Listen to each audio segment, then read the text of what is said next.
자, 여러분 1번. 자, 여러분 원고지는 상징적 의미가 너무 중요해. 그래서 여러분 상징적 의미들을 쭉 다 암기 좀 해주고, 그리고 이 사람들의 말 한마디 하나가 되게 중요하거든. 그래서 그 의미들을 정리 한번 해보자.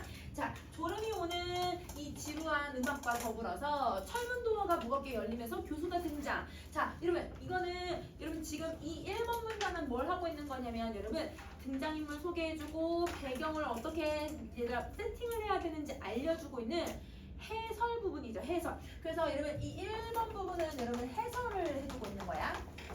그리고 해설이 나오고 대사 나오고 지시문 나와야 되잖아. 그래서 해설 부분이라고 생각하시고, 자 여기 졸음이 오는 지루한 음악은 여러분 교수의 어떤 삶을 상징을 하고 있는 거냐면 무료하고 반복적으로 일상이 되고 있다라고 하는 것을 보여주는 소재.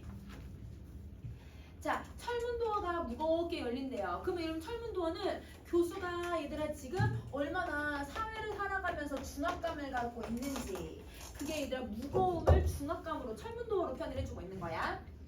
자, 아래 위 양복이 이 원고지를 덧붙여서 만든 것처럼 이것도 원고직한 투성이다. 자, 그러면 여러분 원고직한이래. 그러면 이걸 통해서 우리는 뭘 할 수 있냐면 이 사람이 얘들아 교수의 직업이 무엇일지를 여러분 알려줘. 아, 원고지 뭐 쓰는 일을 하는 사람이구나. 그래서 직업을 암시해주는 역할을 하고, 자, 그 다음에 교수가 원고지에 번역하는 일을 가지고서 돈 벌어서 살거든요. 그러면 이 원고지는 경제 수단이 되는 거고, 자, 그 다음에 세 번째 같은 경우는 여러분 원고지는 딱 틀이 박혀져 있잖아. 거기에 맞춰서 글자를 써야 되고 크게 써도 안 되고 작게 써도 안 되고 맞춤법 다 지켜야 되고, 그치? 띄어쓰기 다 지켜줘야 되잖아. 그러니까 얘는 규격화가 되어 있는 거지. 그래서 규격화가 되어 있는 틀 속에 갇혀 있는 일상을 표현하고 있는 말이다. 이렇게 정리를 해주세요. 자, 그 다음 다시 할게. 손에는 큼직한 낡은 가방을 들고 있다.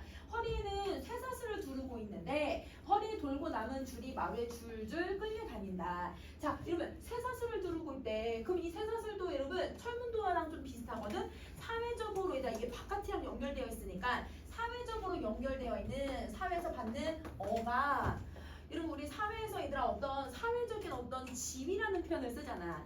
어떤 사람이 사회적인 지위가 있으니까 다른 사람들 앞에서 이런 행동을 해야 되고 행동을 조심해야 되고, 이런 여러분 억압과 구속을 의미하고 있다. 이렇게 생각해 주시면 돼요. 자, 허리에 돌고 남은 줄이 마루에 줄줄 끌려다닌다. 그럼 여러분 바깥에서 얘들아 사회적인 억압을 가졌던 게 어디까지 끌고 오는 거야? 집에까지 그 중압감과 위 억압을 가지고 오는 거다. 이렇게 생각해 주면 되는 거야. 자, 그럼 쇠사슬이 도어 밖까지 나가 있어서 끝이 없다. 도어를 닫고 소파에 힘들게 앉는다. 그럼 여러분 이 힘들게 앉는다는 건 사회에서 바깥에서 받았던 여러분 이런 사람들의 모습에서 오는 여러분 무기력증을 얘기하고 있는 거죠. 그래서 여러분 여기는 무기력함, 하나 더 쓰기 얘들아 고단함, 이렇게 두 개 적어주면 될 것 같아. 자, 여전히 쇠사슬을 끌고 다니면서 가방은 자기 옆에 놓고 처음으로 전면을 바라봐. 그러니까 얘들아 이렇게 계속 이러고 다녔거든? 그래서 드디어 앉아있으니까 전면을 볼 수 있는 거야. 자, 중년의 펑 마른 얼굴, 이마에는 주름살이 가고 찌푸린 얼굴은 돌 모양이 없다. 자, 여러분 봐봐. 이런 거는 여러분 지금 교수의 외양을 묘사해. 그러면 여러분 외양을 묘사한 부분은 여러분 당연히 이거대로 연기자가 연기하고 분장을 하겠죠. 그쵸? 그래서 해설 부분이라고 생각하시면 돼요. 자, 근데 이 외양을 통해서 뭘 보여주고 있냐면 얼마나 얘들아 삶이 고통스러운지를 보여줘. 왜냐면 얘들아 말라있다라고 하는 건 여러분 얼굴에 너무 신경을 많이 쓰니까 이렇게 얘들아 얼굴에 살이 안 붙는 거거든. 주름살이 많이 생겼다라고 하는 건 얘는 인상을 찡그리거나 고통을 많이 겪었다는 거지. 그래서 이 삶의 고통이자 삶의 얘들아 중압감을 여러분 외양으로 표현을 해주고 있는 거다. 자, 그 다음에 그 잠시 후 피곤하다는 듯이 두 손을 옆으로 크게 뻗치면서 기지개를 한다. 그럼 여러분 이렇게 기지개를 하는 모습을 보고서 사람들 힘들어서 기지개 한번 하나 보다 보는 관객들은 그렇게 생각을 하겠지. 그런데 갑자기 악 하고 이러면 토하는 듯한 하품은 뭔가 두들겨 맞는 것 같은 비참하게 들려서 오히려 관객들을 깜짝 놀라게 만드는 그런 거가. 그러니까 그렇게 크게 소리를 질러야 되는 거야. 그러면 여러분 고이 교수의 고통스러운 삶을 하품으로 표현을 해주는 거죠. 자, 장녀가 플랫폼에 나타난다. 자, 그러면 여러분 여기까지 정리했으면 선생님 위로 올릴게. 자, 장녀가 플랫폼에 들어와서 이들 뭘 하냐면 여러분 이 장녀가 얘기를 해요. 저희 아버지랍니다.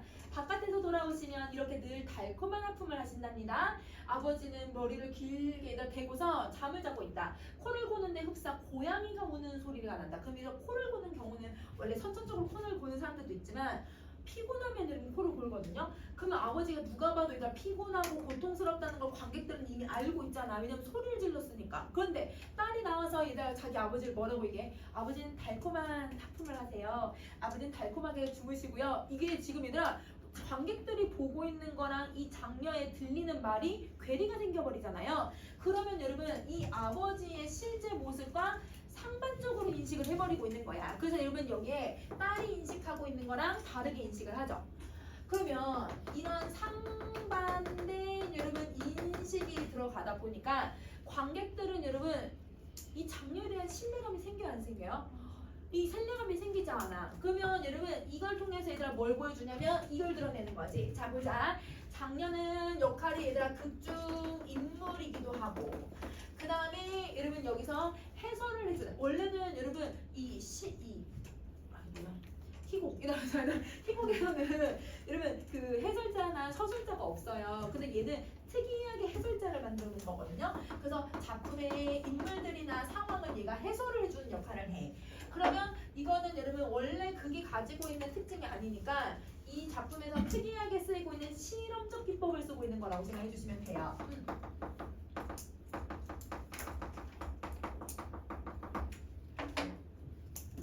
그러면 이런 실험적 기법을 통해서 얘들 어떤 기능을 만들어내는 거냐면 여러분 칸이 좀 작게 적어놨어 얘들아. 한번 우리 써보자. 관객들이 몰입이 안 되게 만들어버리는 거야. 누구의 말에 몰입이 안 되냐면 딸의 말에 몰입이 안 돼. 딸의 말이 거짓말처럼 느껴지거든. 그러면 여러분 어떤 효과를 만드냐면 여러분 이 극에 거리두기가 되는 거예요. 그래서 여러분 이 관객들이 저거 맞는 거야? 관객들이 얘들아 이 연기를 하는 여러분 인물들 특히 장녀나 장남들이 해설자들이 나와서 뭔가 행동을 한다면 쟤네 저거 맞는 거야? 쟤 진실일까? 아닐까? 계속 의심하면서 보게 만들거든. 그게 거리두기야. 이 작품에 완전 폭 빠져있지 못하는 거야. 선제 옷고 뛰어오셨니? 여러분 거기에 선제에 푹 빠지는 것처럼 그렇게 몰입을 못 시키게 만들어요. 여러분 거리를 두는 거예요. 알겠죠? 그 다음에 어떻게 하냐면 그러면 여러분 이게 독자들한테 비판적인 인식이 생기게끔 만들어주는 거지. 비판적인 판단을 유도하는 방식이다. 그래서 여러분 일부러 여러분 이렇게 거짓된 사람들을 제시를 해버리면 그러면 여러분 관객들이 얘들아 객관적으로 계속 바라보게 만들어버리는 거야. 그 작품에 완전 몰입하는 게 아니라 몰입을 방해하는 역할을 한다. 이렇게 생각해주면 될 것 같아. 자, 그 다음에 다시 의미도 한번 살펴보자. 이제 어머니가 돌아오세요. 어머님은 늘 아버지의 건강을 염려하세요. 그럼 자, 조금 더 나오겠지만 얘들아 이 엄마는 아버지의 건강을 염려하는 게 아니라 뭐 이불을 이렇게 덮어주고 이런 게 아니라 돈 어딨나 이렇게 막 뒤지거든 얘들아. 그러면 지금 엄마의 행동을 이것도 어떻게 인식하는 거야? 상반적으로 인식을 하는 거야. 그러면 지금 여러분 딸은 아빠의 행동이나 엄마의 행동을 다 상반적으로 인식을 해. 그러면 여러분 여기서 가족 간의 단절, 가족 간의 소통이 안 된다라고 하는 걸 보여주고 있는 거죠. 그래서 여러분 거기에 가족 간의 무관심 먼저 쓸게요 선생님. 무관심, 가족 간의 의사소통이 부재되고 이런 단절의 모습을 보여주고 있다. 이렇게 생각해주면 돼. 자, 그러면 엄마가 어떻게 돈을 뺐는지 한번 봐보자 얘들아. 적당한 곳에서 처가 나타난다. 과거에도 살도 쪘지만 현재는 몸이 거의 헝클어져서 퇴색한 옷을 입고 있다. 그러면 이거는 처의 얘들아 외양을 묘사해주는 부분. 자, 근데 여러분 처가 이렇게 얘들아 살고 있는 건 여러분 이제 엄마로서 여러분 가정을 이끌어가면서 지친 삶을 상징한다 라고 생각해 주시면 돼요. 자, 소리를 안 내고 들어와서 잠자는 교수의 주머니를 샅샅이 털어버린다. 돈을 한 주먹 쥐고 이어서 교수의 가방을 또 털어버린다. 돈 두스러기 몇 장을 찾아내고 그 액수가 적으면 실망을 해버린다.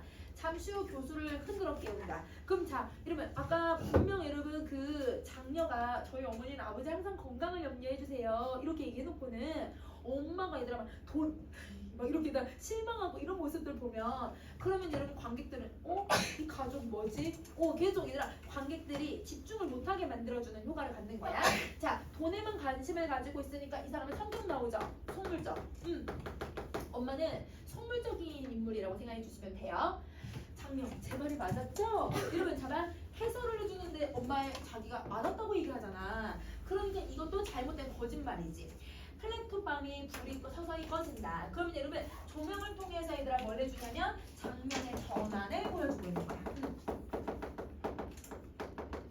자, 그러면 여러분 이 플랫폼이라고 하는 공간을 설정을 해놓는 것도 여러분 인물하고 그 다음에 여러분 장녀, 인물하고 장남 이렇게 따로따로 배치를 해서 해설을 여러분 이렇게 별개의 객관적으로 보게끔 만들어내는 효과를 갖는 거예요. 이것도 실험적인 거. 이렇게 되어 있는데 이것도 실험적인 거. 자, 선생님 위로 올릴게요. 여보 여기서 주무시면 어떡해요? 옷도 안 갈아입으시고 입으시고 깜빡 잠이 들었군. 교수 일어선다. 이런 다음 페이지 가세요.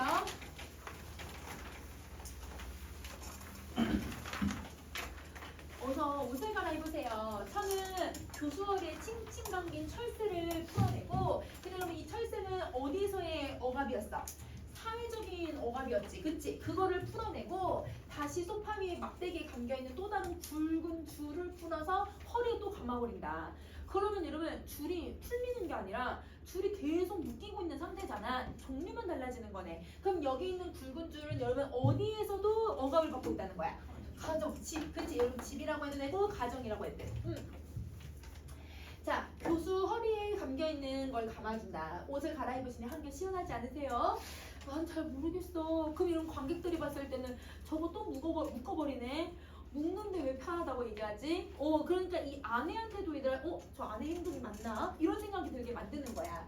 자, 난 잘 모르겠다라고 하는 건 집에서도 얘들아 이 사회에서도 계속 얘들아 뭘 받고 있냐면 구속을 받고 있기 때문인 거죠. 자, 그럼 중략하고 다음 장면 가자. 내일 만나, 내일 만나. 내일 누구를 만난단 말이에요? 내가 이 씨를 만난다니까. 이 씨가 누군데요? 당신이 만나라고 하는 출판사 주인 말이야. 그 사람이 왜 이 씨예요? 김 씨지. 아, 맞다. 김 씨랬어. 이름도 못 외우고 어떡해요? 자, 여러분 선생님 11번부터 여러분 18번까지 읽었는데 여기는 여러분 지금 인물들의 이런 어떤 상징적인 말과 행동이 담겨져 있어. 그거 한번 정리 한번 해보자. 자, 여러분 교수는요 어떤 상태냐면요 자기가 누구를 만나기는 만나는데 누구를 만나는지도 제대로 모르는 정상적인 사고가 안 되는 상태. 그래서 여러분 정상적인 사고가 불가능한 상태를 얘기한다. 근데 여러분 교수하고 처가 얘기하는 게 그냥 단순히 남편과 아내가 얘기하는 말투가 아니라 좀 어떤 느낌이 드냐면 처는 여러분 남편을 약간 취조하듯이 이야기를 한다. 누굴 만나요? 이 씨는 누구예요? 그 주인이 왜 이 씨예요? 뭐 이런 식으로 취조하듯이 이야기를 하고 교수의 태도는 여러분 선생님 거기 태소라고 썼다 얘들아 태도다. 태도야 태도. 여러분 태도는요 여러분 대답하기 되게 어려워요. 누굴 만나지? 그래 김 씨였어. 막 이런 식으로 연기를 할 거거든. 그래서 얘는 대답하기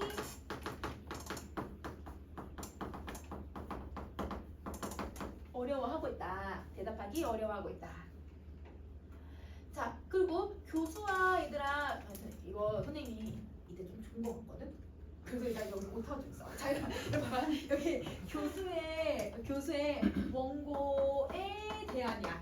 여러분 미안해. 원고에 대한 대화의 주된 주대. 미안해요.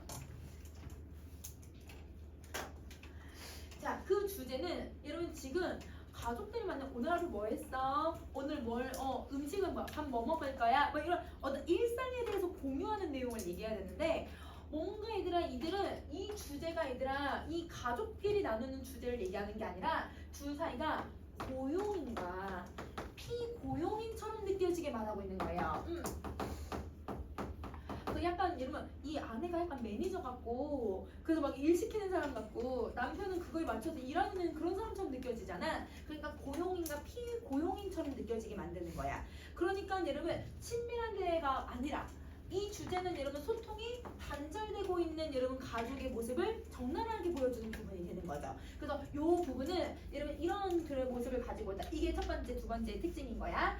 자, 그 다음에 교수 화를 내면서 아니 김 씨면 어떻고 이 씨면 어떻고 박 씨면 또 어때? 아닌 게 아니라 누가 누군지는 분간이 안 되겠어. 얘들아 분간이 안 된다는 건 지금 이 사람이 어떤 상태라는 거야? 정상적인 사고가 안 된다. 만난다. 그치? 누굴 만난다고 찾아가 보면 영 딴 사람한테 가게 된단 말이야. 자, 그럼 여기까지. 그러면 왜 얘들아 화를 내냐면 자기는 지쳤잖아요. 일을 하느라고. 그런데 그 자신에게 얘들아 뭘 계속 강요해요? 일을 계속 강요하는 거예요. 그래서 일을 강요하는 처의 이런 태도 때문에 화가 난다. 이러면 선생님 일이라고 했지만 노동이란 말을 써도 상관없겠지, 그치? 자, 그러면 여러분 선생님 위로 올리고 여러분 이 남편이 얘기하는 거에서 다시 한번 더 한번 볼게요. 자, 여러분 교수가 누구가 누구고 누구가 누구면 어때? 이렇게 얘기하는 이 부분에서는 그냥 단순히 이 사람이 정상적인 사고가 안 된다라고 하는 걸 보기에는 이 사람의 다른 상징적인 의미가 있어. 이 부분은 여러분 어떤 의미를 갖고 있냐면 첫 번째는 너무 과도한 업무로 인해서 이 사람이 얘들아 이 반복되는 일상으로 해서 생각을 못하고 있다는 거예요. 그래서 과도한 업무와 반복적인 일상을 통해서 정상적 사고가 어렵다. 그래서 여러분 어렵다는 건 불가에다 동그라미 표시해주면 되고, 그치? 그 다음에 두 번째 역할은 뭐냐면 여기 얘들아 사람을 만나는데 사람 이름 정도는 알고 가야 되는 거 아니에요? 근데 그 이름을 얘들아 모른다는 건 사람을 사람과 사람, 인간 대 인간으로 만나는 게 아니라 그냥 고용인 피고용인, 아니면 여러분 내가 출판사 뭔가 얘들아 형식적으로 만나고 있는 거야. 그러니까 이들의 인간 간의 관계가 현대사회에서 피상적으로 겉으로만 드러나는 피상적이고, 선생님 여기 닮았을 때 형식적인 인간관계가 만들어지는 현대사회의 모습을 적나라하게 보여주고 있다고 생각을 해주면 돼. 그래서 여러분 이 남편이 교수가 얘기하는 이 부분에서는 두 가지 기능을 가지고 있는 거다. 자, 잠시 사이에 두고 그 아이들한테 음악이나 한국이나 틀라 그래. 순하고 부드러운 목소리로 얘들아 이 새끼들 이렇게 나와야지. 이렇게 부드럽게 하다가 근데 엄마가 되게 잘 참고 있어. 그러면 엄마는 자식들한테 얘들아 막 져주는 거야. 자, 근데 처와 소리는 다르게 장남은 왜 그래요? 소리를 지르지 호령하듯이 이야기를 하고 있대. 그러면 지금 처하고 장남 사이에 어떤 모습이냐면 상반된 태도가 나타나요. 가정 내에서 위계 질서가 완전 정반대가 된 거예요. 이거의 질서가 파괴되는 모습을 보여주고 있다. 위계 질서의 파괴. 자, 가벼운 음악이나 한 곡 틀어라. 아버지가 피곤하시다. 그럼 여러분 이게 부모가 원하는 음악이죠. 가벼운 음악. 그런데 아들이 알겠다고 얘기를 해놓고는 여러분 어떤 음악을 틀어놓냐면 옆방에 축음기 소리가 나더니 시끄럽고 귀가 아픈 곡이면 어떤 음악이건 상관이 없다. 여러분 어떤 시끄러운 음악들이 나오는 거야. 그러면 부모가 원하는 것이랑 정반대의 노래가 나오기 시작을 한 거죠. 그러면 아들은 부모가 원하는 것에 신경을 써야 안 써요? 안 써요. 그러면 여러분 이게 뭐가 안 되고 있냐면 휴식이 불가한 이 가정 내의 모습을 표현해 주는 거죠. 여러분 이렇게 휴식이 안 되니까 아까 얘들아 그 교수 몸에 뭘 묶었어? 굵은 줄을 묶어버린 거잖아. 그런 게 억압과 구속이라고 생각해 주면 되는 거야. 자, 그리고 또 고장이 난 듯이 똑같은 곡만 계속 나와요. 그럼 여러분 이 똑같은 곡만 나온다는 건 여러분 다시 여기에 나타나는 지루한 일상의 반복. 여러분도 매일같이 학교 가고 매일같이 학교 가고 매일같이 학교 가잖아요. 그 지루한 일상이 반복되는 것처럼 현대인은 계속 지루한 삶이 반복적으로 일어나고 있다라고 하는 걸 계속 소재를 통해서 보여주고 있다고 생각하면 돼. 자, 처는 무표정한 얼굴, 교수는 시끄럽다는 듯이 손으로 귀를 막는다. 참다 못해 교수는 손을 중지하라고 얘기를 한다. 음악이 멎으면 옆방이 얘들아 밝아진다. 소파에 앉아서 무엇을 처먹고 있는 장난감. 얘는 그냥 단순히 먹는 게 아니지 막 미친 듯이 먹고 있는 이 아들의 모습과 아무렇지 않게 앉아서 화장을 하고 있는 장녀의 모습이 보인다. 자, 그럼 보세요. 나 아버지는 교수는 얘들아 힘이 없어가지고 무기력하게 얘들아 소파에 머리를 기댄 상태로 쭉 늘어져 있는데, 근데 여러분 자식들의 모습을 보면 여러분 어떻게 하고 있냐면 막 처먹는데, 근데 여러분 그냥 단순히 우아하게 뭘 먹는 게 아니라 처먹는다는 건 본능적인 식욕에 이끌려서 막 먹는 모습이야. 식욕은 얘들아 욕망이야, 욕망. 내 본능적인 욕망. 그리고 얘들아 꾸미는 거, 자기가 아름다워지고 싶은 그 욕망인 거야. 그러면 여러분 이 두 아이들은 자신의 본질적인 욕망에 이거에 충실하고 있는 모습을 보여주고 있는 거죠. 그래서 이게 개인적 욕구예요. 욕망이라고 하셔도 되고 욕구라고 하셔도 돼요. 개인적인 욕구에 엄청 충실하고 있다. 그럼 봐봐. 이러면 가족은 이렇게 휴식이 불가능하잖아. 근데 어떤 애들은 막 개인적인 욕구에 못 이겨서 원하는 걸 다 해달라고 얘기를 해. 그러면 이런 모습을 보면 서로가 서로에게 관심이 있어요, 없어요? 없어. 그렇지. 그래서 여러분 무관심하고 그리고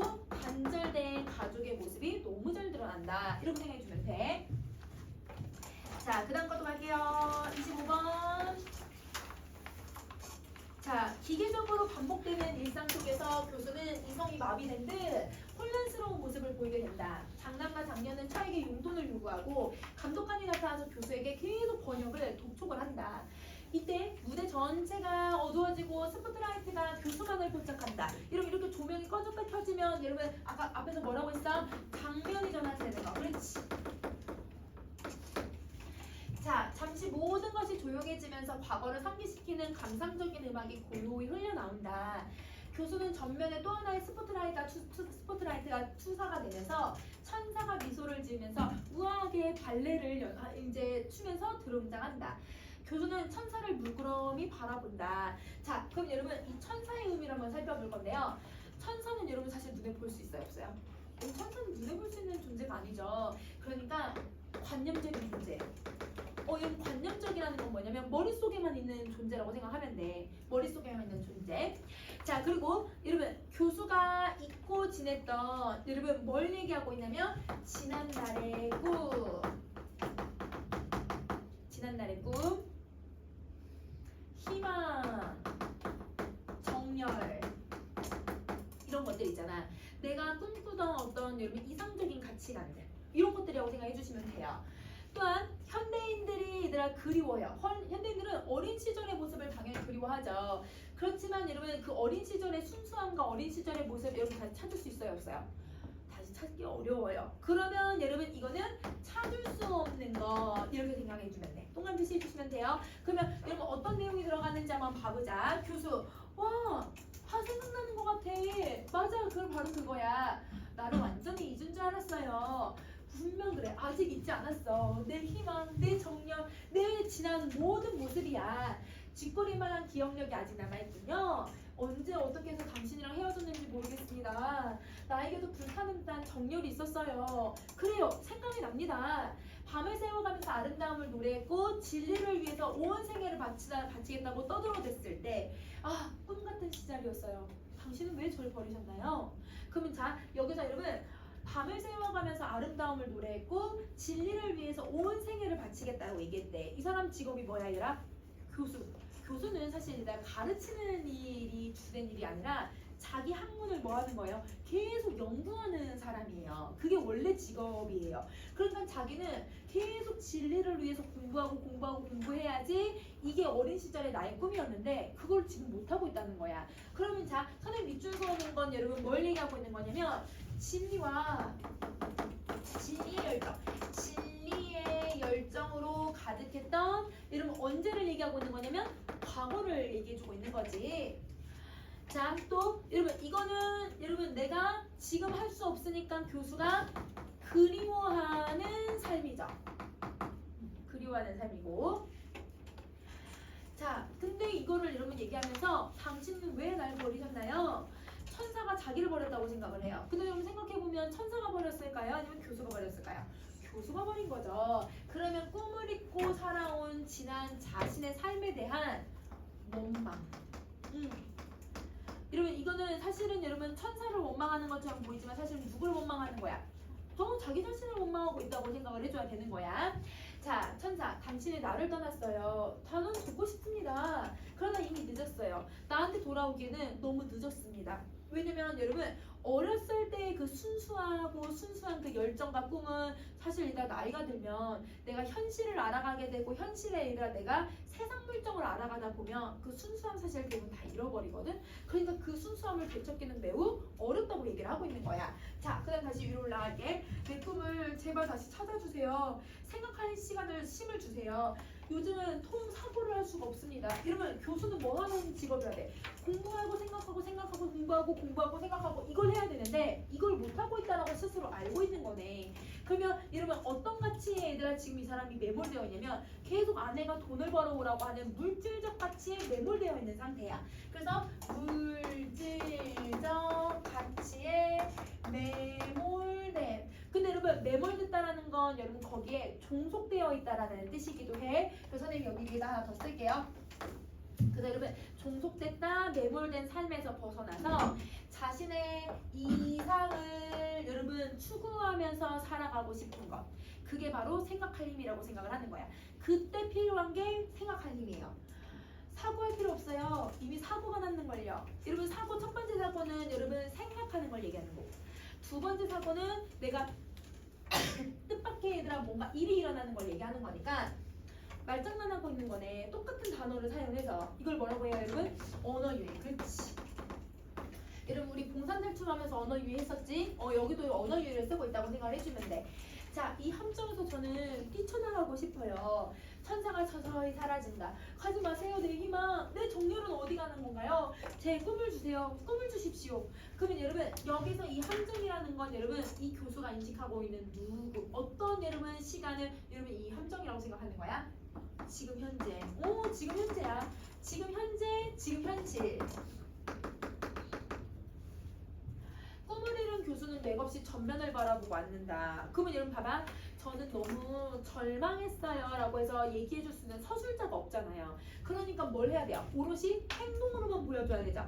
그러니까 꿈을 이룬 사람이 표정과 무기력해진 모습을 보여줘. 이게 절망이야. 절망. 아무것도 내 희망을 얻어낼 수 없는 절망. 자, 이때 어둠 속에서 창을 열고서 소리가 나면서 감독관의 얼굴을 나타낸다. 그다음 감독관은 아까 위에 앞부분 중략 줄거리에서 뭐라고 했냐면 계속 나한테 일하라고 얘기하는 사람이래. 그러면 여러분 감독관의 의미를 정리 한번 해보자. 자, 첫 번째 여러분 빈칸 여기다 쓰세요. 감독관도 관념적인 존재죠. 자, 얘는 뭘 얘기하냐면 내가 계속 여기다 번역을 해야 하는 현실의 압력이야. 현실의 압력. 그리고 생활의 얘들아 부담감 이런 것으로 현대인들을 압박하는 여러분 내면적인 존재라고 생각해 주시면 돼요. 그래서 여러분 천사도 여러분 내면적인 존재고 감독관도 내면적인 존재인데 천사는 여러분 이 내면에 있는 나의 관념적인 존재가 이제 사라져 버리는 거고, 그 다음에 여러분 이 감독관은 계속 나타나서 나를 억압하는 내면적인 존재라고 생각해 주면 될 것 같아. 자, 여러분 다음 페이지 가세요. 자, 감독관 회초리를 흔들면서 원고 원 쓰는 거야. 자, 여러분 이 회초리는 감독관이 들고 다니면서 나한테 계속 번역기를 강요하는 것들이잖아요. 그러니까 여러분 현대인을 뭐 하냐면 여러분 당연히 억압하고, 현대인을 억압하고, 자 그리고 여러분 규제하는 역할을 하는 거야. 근데 여러분 이렇게 규격화하고 규제하는 게 아까 원고지도 그랬었지. 원고지랑 회초리의 의미가 좀 비슷하다고 생각해도 되겠다. 현대 사회의 규율이야. 어떤 이다 규칙이라고 생각해 주시면 되죠. 이 소리의 교수는 바로 정신을 차리고 비참한 표정으로 번역을 계속한다. 왜 비참해? 계속 반복되잖아. 자기가 얘들아 꿈 없이 살아가고 있는데 이거를 또 해야 된다라고 하는 게 얘들아 너무 비참하다고 스스로 생각을 하는 거죠. 그런 사이에 무대 전체가 또 암흑화가 된다. 이러면 암흑화가 된다는 건 다시 또 얘들아 이 조명이 뭘 보여주고 있냐면 새소리, 다구는 소리가 들려서 아침이 됐다는 거 알려준대. 시간의 변화를 보여주고 있는 거네. 자, 교수는 책상에 머리를 받은 채 자고 있고 플랫폼방에서는 장남이 반나체가 되어서 아령을 주고 운동을 하고 장녀는 아침 신문을 들고 응급실로 나온다. 자, 여러분 장녀가 또 뭐라고 얘기하는지 한번 봐보자. 관객들에게 벌써 아침이 됐습니다. 자고 있는 교수를 가리키면서 아버지는 연구하시다가 가끔 그대로 책상에서 주무신답니다. 근데 여러분 연구를 한 거였어요? 아니죠. 번역했다는 거 알고 있잖아요. 그렇죠? 자, 그야말로 학자시죠. 근데 여러분 학자면 여러분 공부를 해야 되는데 공부를 안 하고 번역을 했으니까 그러면 여러분 이거는 반어로 이야기를 한 거네. 그렇지. 돈 버는 일에 얘들아 메모리 되어서 학자로서의 정체성을 사라져버린 모습을 보여주는 거야. 그래서 여러분 학자로서의 정체성이 사라졌다. 자, 그러면 여러분 이렇게 정리하고 위에 얘들아 또 다시 장녀가 해설자로서 얘들아 역할을 하고 있는 거잖아. 그러면 여러분 직접 설명을 하고 있으니까 관객들에게 얘들아 뭘 방해할 거예요? 몰입을 하게끔 못하게끔 만들어낼 거고. 그러면 여러분 이 몰입을 못하면 여러분 아까 선생님 무슨 거리감이 생긴다고 하냐면 비판적 거리감. 그리고 여러분 객관적인 거리감이 만들어져. 그래서 여러분 객관적으로 계속 서술을 해주고 있다고 생각하면 되는 거야. 자, 어머니는 아침 일찍 아버지 원고를 가지고 출판사로 달려갔으니까 제가 대신 왔어요. 아시겠지요? 아버지가 밤늦도록 수고하시니 저도 아버지를 위해서 한 가지 좋은 일을 해드리고 있답니다. 아침마다 아버지께 신문을 읽어드려요. 깨운다. 아버지를. 이러면 이럴 때는 아버지를 더 잘 외우는 게 낫지 않아? 밤새도록 이러는 건데 근데 막 깨워. 아버지 아침 신문 왔어요. 제가 읽어드릴게요. 자, 하품하면서 그래 읽어다오. 자, 그럼 이제 신문의 내용을 한번 살펴보자. 자, 신문을 읽는다. 비가 많이 왔어요. 강원도 쪽에 눈이 굉장히 많이 온 모양이에요. 또 살인입니다. 이번엔 두 살 난 아이가 자기 아이비를 죽였대요. 자, 치프자가 동대문을 들이받아서 동대문이 완전히 무너졌답니다. 치프자는 도망가 버렸고, 이것 봐요 아버지. 개성 잃은 노동자라고 하는 번역책이 악마사라고 하는 출판사에서 다시 나왔어요. 이 씨가 또 당선이 됐답니다. 신경통에 드는 한약이 새로 나왔군요. 끔찍해라. 남편이 자기 아내한테 또 매를 맞았대요. 근데 여러분 이게 신문 내용들인데, 신문 내용들이 얘들아 사실 얘들아 이게 비윤리적인 내용들이 되게 많이 들어가 있어. 그치? 자, 그러면 여러분 이게 뭘 상징하고 있는지를 정리해 볼 건데요. 비윤리적인 내용이 많이 들어갔다라고 하는 얘들아 특징도 하나 있지만, 이거 얘들아 앞부분에 이러면 이미 처와 얘들아 교수가 읽었던 3년 전 신문 내용이랑 똑같아요. 그럼 봐보세요. 3년 전 신문 내용과 동일하다라는 건 뭘 얘기해주고 있는 거냐면, 이러면 우리 사실 어떻게 저렇게 사람을 맨날 죽여? 아니 어떤 저런 인간 쓰레기가 있어? 막 이렇게 얘기하면서도 이러면 매일같이 아침에 내가 뉴스에다가 누가 살인이 났습니다. 방화가 일어났습니다. 맨날 똑같은 뉴스가 나와. 그러면 이러면 사회가 부조리한 모습들을 가지고 있는 게 이게 너무 얘들 어떻게 이럴 수 있어? 이렇게 얘기하지만 이게 계속 반복되고 있는 거지. 그러면 이거는 비정상적이고 부조리한 사회가 반복적으로 계속 되고 있다라는 걸 신문에 얘들아 이 연차를 가지고 설명을 하는 거야. 그러면 이러면 부조리한 그리고 얘들아 비정상적인 사회의 반복적인 모습을 상징해주고 있다. 자, 그 다음에 또 개성 잃은 노동자라고 하는 건 여러분 우리 난소공 배웠잖아요. 여러분 난소공 배워봐서 알겠지만 개성을 잃은 노동자라고 하는 건 뭘 얘기하고 있냐면 똑같은 일을 계속 반복하는 거야. 이 노동자들이. 그러면 개성을 잃어버린, 여러분 개성을 상실한 획일화된 삶을 살고 있는 현대인의 모습을 표현을 해주는 거야. 근데 여러분 이 개성을 잃은 노동자와 관련된 내용을 누가 출판했다고 얘들아? 악마사라고 하는 여러분 출판사가 출판을 했잖아요. 그럼 이 악마사는 뭘 얘기하고 있냐면 정당한 대가도 안 주고 인력을 여러분 착취하는 악마 같은 현실, 이걸 상징하고 있다는 거야. 그러면 여러분 정당한 대가 없이 착취를 하고 있으니까 사람들이 개성을 잃고 얘들아 계속 획일화되고 있는 모습을 보여주고 있는 거지. 당시 현실을 책 이름을 통해서 표현해주고 있다라고 생각해 주시면 돼요. 자, 그 다음에 또 하룻밤 사이에 참 신기한 일도 많아라. 세상이 그렇게 변해서야 어떻게 하겠니? 이러면 아버지가 뭐라고 얘기하냐면 분명 여러분 앞부분에서 며칠 안 됐어 얘들아. 며칠 안 됐는데 얘들아 이거를 또 읽고 뭐 하고 있어 얘들아? 새롭다 이렇게 인식을 하고 있잖아요. 반복되는 사건을 얘들아 인지를 해요 못해요? 못해요. 그러면 이걸 못한다는 건 여러분 왜 그러냐면 일상의 굴레에 지쳐있어서 그래. 매일 얘들아 쳇바퀴처럼 굴러가는 이 일상에 이러면 지쳐있기 때문에 얘들아 아무 생각을 못하는 거야. 아까 얘들아 정상적인 사고 못한다고 했지. 그거 또 나타나고 있다고 생각해주면 되는 거야.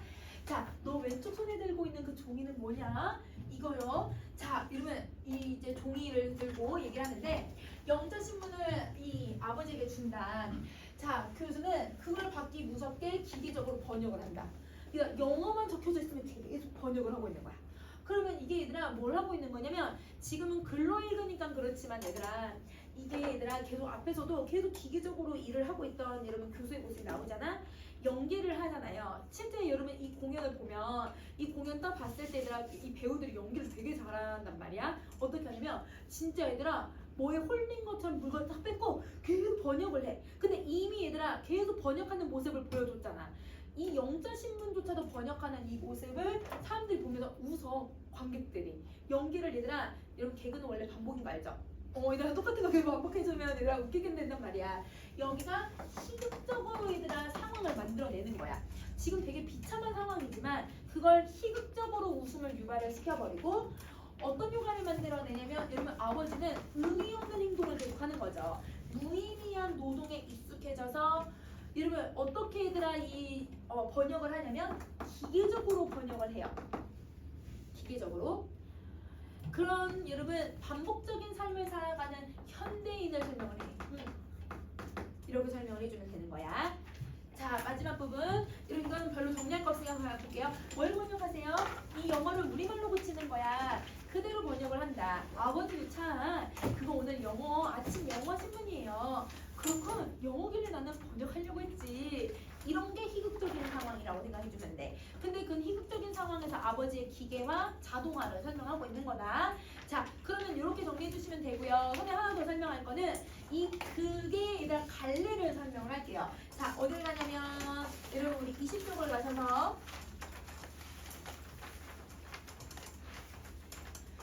자, 여기 실험적 성격이라고 하는 부분이 있지. 이 부분을 한번 봐봐. 자, 이 작품은 여러분 갈등이 거의 사실 잘 드러나진 않아. 물론 얘들아 어머니랑 얘들아 뭐 아버지가 막 돈 빼라 이렇게 화를 낸다 이런 부분이 있지만 심각한 갈등은 아니고 그렇다고 또 세대 간의 갈등을 얘기하는 것도 아니다 얘들아. 자, 그리고 소품을 보면 원고지 무늬에다가 쇠사슬 얘들아 줄을 묶는다는 건 되게 특이한 설정이기도 하죠. 그쵸? 그리고 아까 얘들아 장남과 장녀가 플랫폼이라고 하는 공간과 거기서 인물을 해설하는 장면 이런 것들이 얘들아 모두 다 실험적 성격을 가지고 있는 작품인 거야. 그러면 이 실험적인 특징을 여러분 우리는 뭐라고 하냐면 이런 현실의 부조리를 꼬집으면서 이야기하는 실험적 기법을 쓰고 있잖아. 이런 극을 부조리극이라고 해요. 현실의 부조리를 꼬집는 연극이라고 해서 부조리극이라고 부르는 거야. 그럼 부조리극은 선생님 어디다 정리했냐면 여기 21쪽에 정리해놨어. 자, 여러분 21쪽 8번. 자, 부조리로서의 얘들아 이 특징은 암시적인 무대 장치나 음향과 조명 사용해요. 여러분 사용해요. 자, 사용. 미안해. 자, 그리고 유사한 행위나 무의미한 대사의 반복. 그죠? 아까 신문 계속 반복했죠? 반복해서 계속 기계 번역하고 있죠? 이런 게 모두 다 부조리극. 그리고 갈등 없이 극중 상황만 전개하고 있다는 거. 그게 연극 자체에 이체 맞지 않는 연극으로 만들어서 실험적 기법을 쓰고 얘들아 상식적으로 얘들아 이해되지 않는 행동들을 계속 제시함으로써 현대사회의 부조리를 표현하고 있는 거다. 이걸 부조리극이라고 하는 거야. 그래서 이 단어 잘 기억해주면 좋을 것 같아. 자, 이거 정리했으면 여러분 아까 선생님 나눠준 거에서 부산시고 짧으니까 부산시고 얼른 한번 볼게. 자, 여러분 부산 12국이 어딨냐면 얘들아 우리 13쪽을 한번 볼까?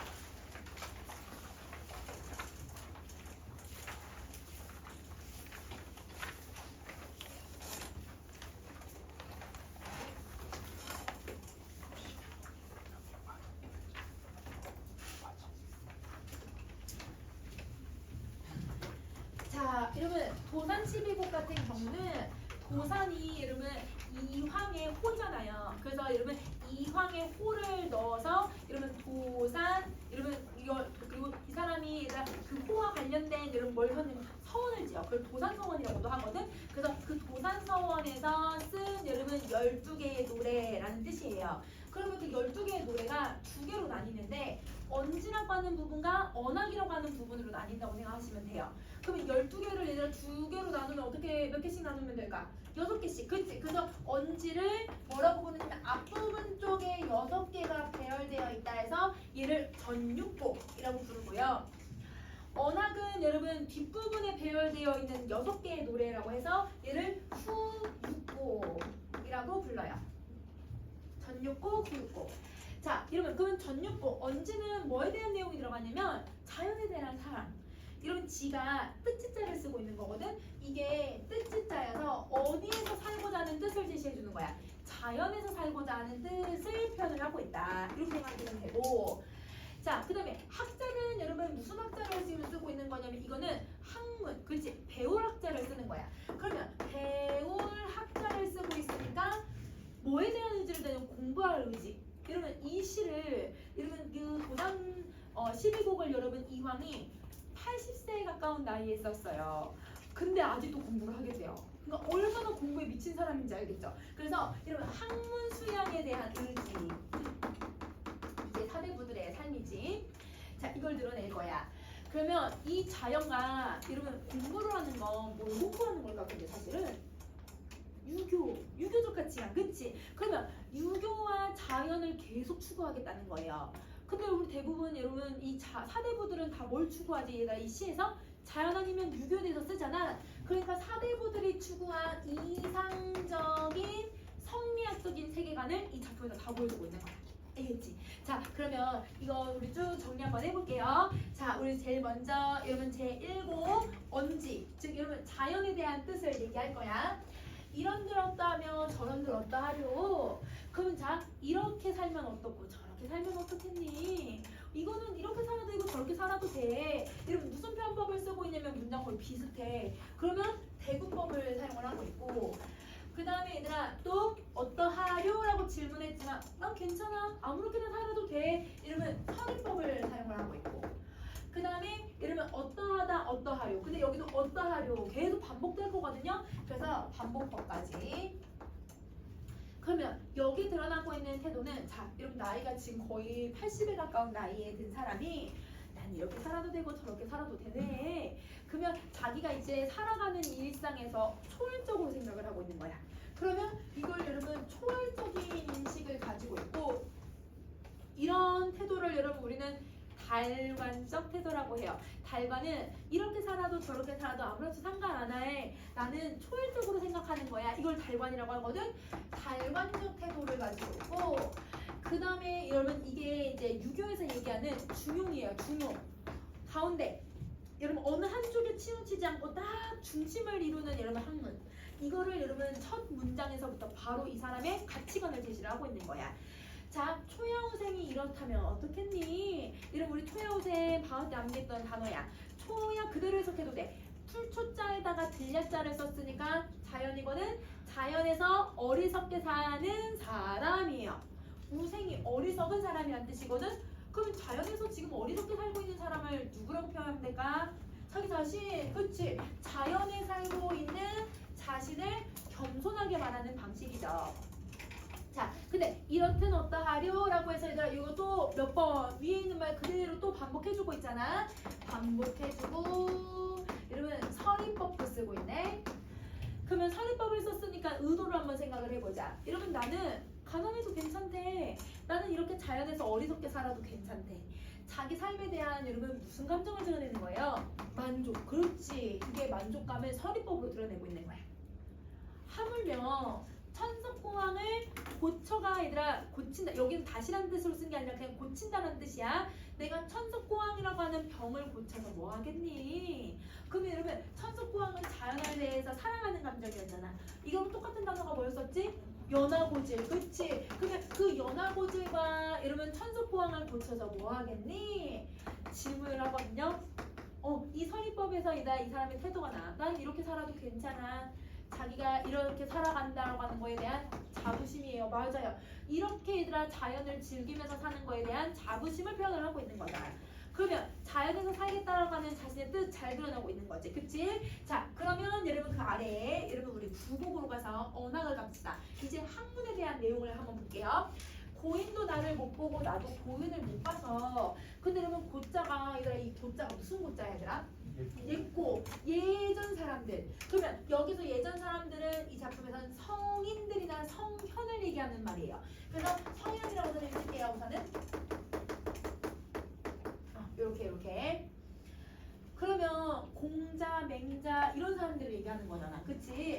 이런 사람들이 나를 못 보는 건 당연해. 왜? 그 사람들이 이미 죽었으니까. 나도 여러분 공자, 맹자 못 보는 건 당연하죠. 그 사람들이 이미 예전 사람들이니까. 그쵸?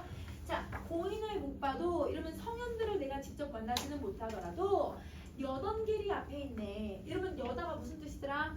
가다, 그치? 지내다, 살다, 그치? 그럼 여기서는 가던 길이 그 앞에 있대요. 그럼 이 가던 길은 성현이 추구하던 길을 얘기하는 거고, 그 성현이 추구하는 길은 얘들아 어디에 적혀져 있냐면 책에 적혀져 있네. 그래서 내가 책이 내 앞에 있는데 뭘 걱정하겠니?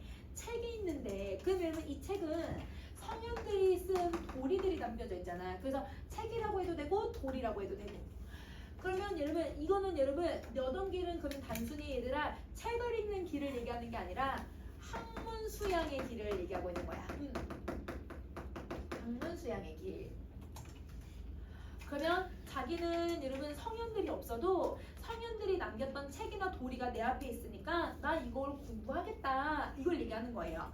자, 여던길이 앞에 있는데 책이 내 앞에 있는데 아니 가면 어떻겠니? 아니 가면 어떻게 하겠니라는 건 무조건 가야 된다. 그러면 여러분 서리법을 쓰는 답이 정해졌으니까 그러면 이 서리법을 통해서 얘들 어떤 의도가 드러나는 거예요? 나 공부하겠다라고 하는 학문 수양에 대한 의지적 태도를 드러내는 거야. 의지적 태도를 강조한다. 자, 그러면 여러분 여기 옆에 표현법을 한번 볼 건데요. 자, 여러분 얘는 반복되는 부분이 되게 많아. 반복법을 쓰였다고 봐도 되지만 여기 얘들아 고인을 못 봐, 고인을 못 봐. 선생님이 A라고 표현하면 이 부분도 사실 얘들아 모습 거의 비슷하지 않아 얘들아? A고 이 부분을 여러분 선생님 B라고 표현한다면 여러분 여기 비슷하지 않아요? 여던길 앞에 있다 거의 비슷하죠? 그러면 여러분 뒷부분에 남아있는 문장이 앞부분에 다시 언급하고 있으니까 이거 무슨 표현법이라고 해야 돼? 연세. 그렇지. 그러면 여기 표현법은 여러분 연세법이라고 보시면 되고 혹은 여러분 반복이라고 보셔도 되죠. 그래서 이 글은 지금 구국은 자신의 의지를 강조하기 위해서 계속 반복적으로 의미를 강조해주고 있다고 생각하면 되는 거야. 알겠지? 자, 그 다음에 여러분 10수로 갈게요. 자, 10수.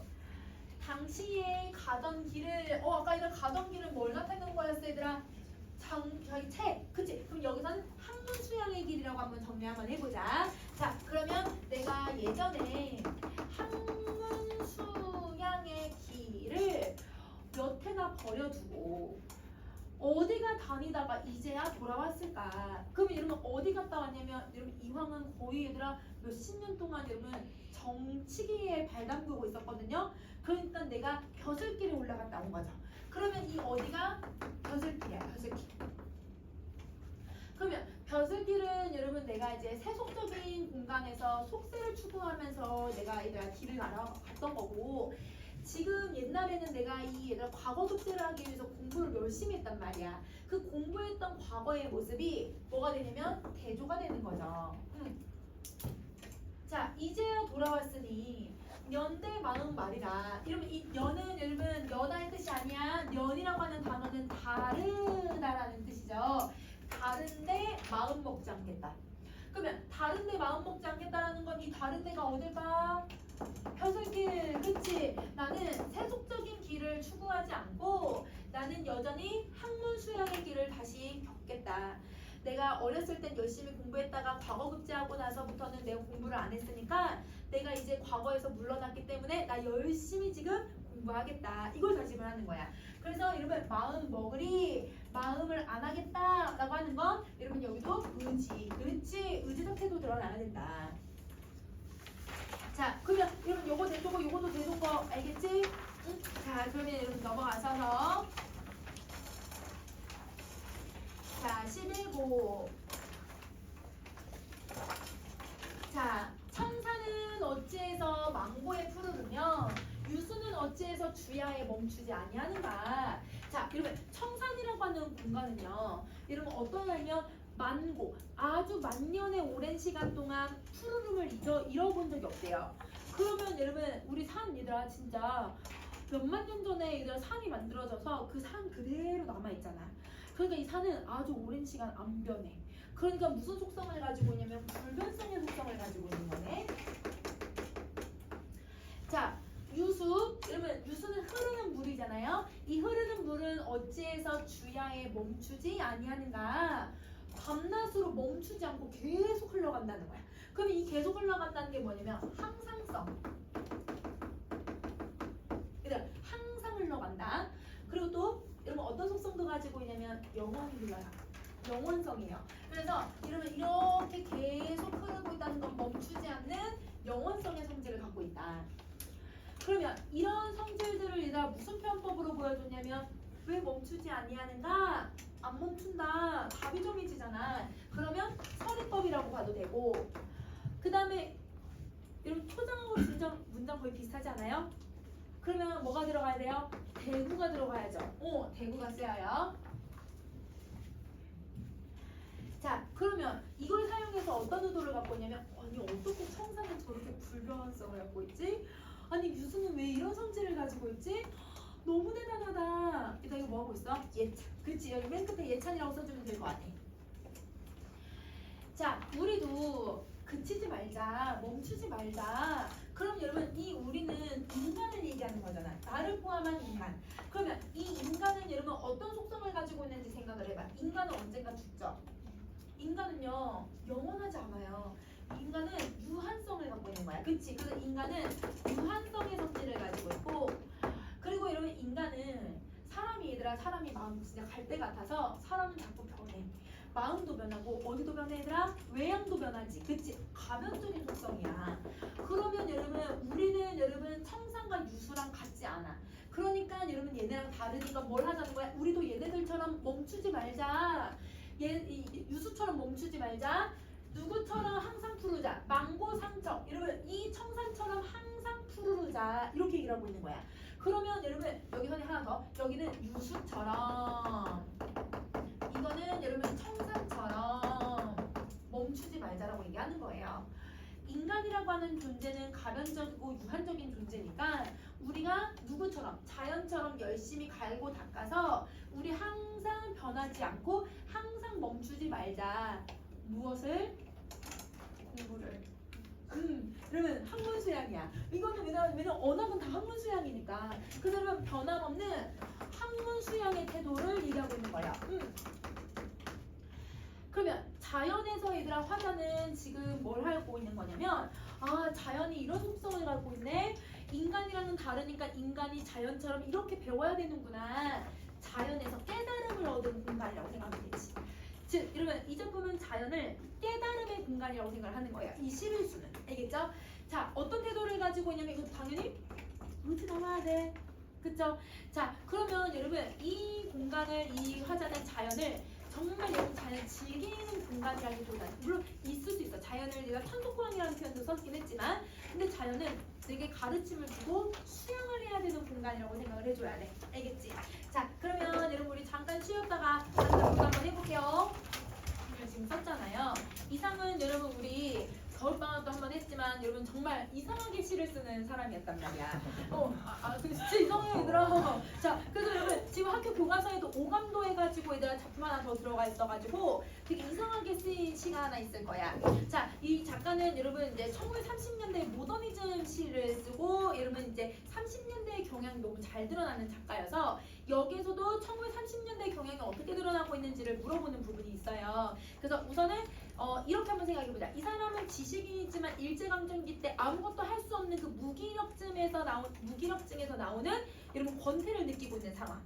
그리고 또 얘들아 이 지금 이상은 여러분 지금 사실 나중에는 아프거든 얘들아.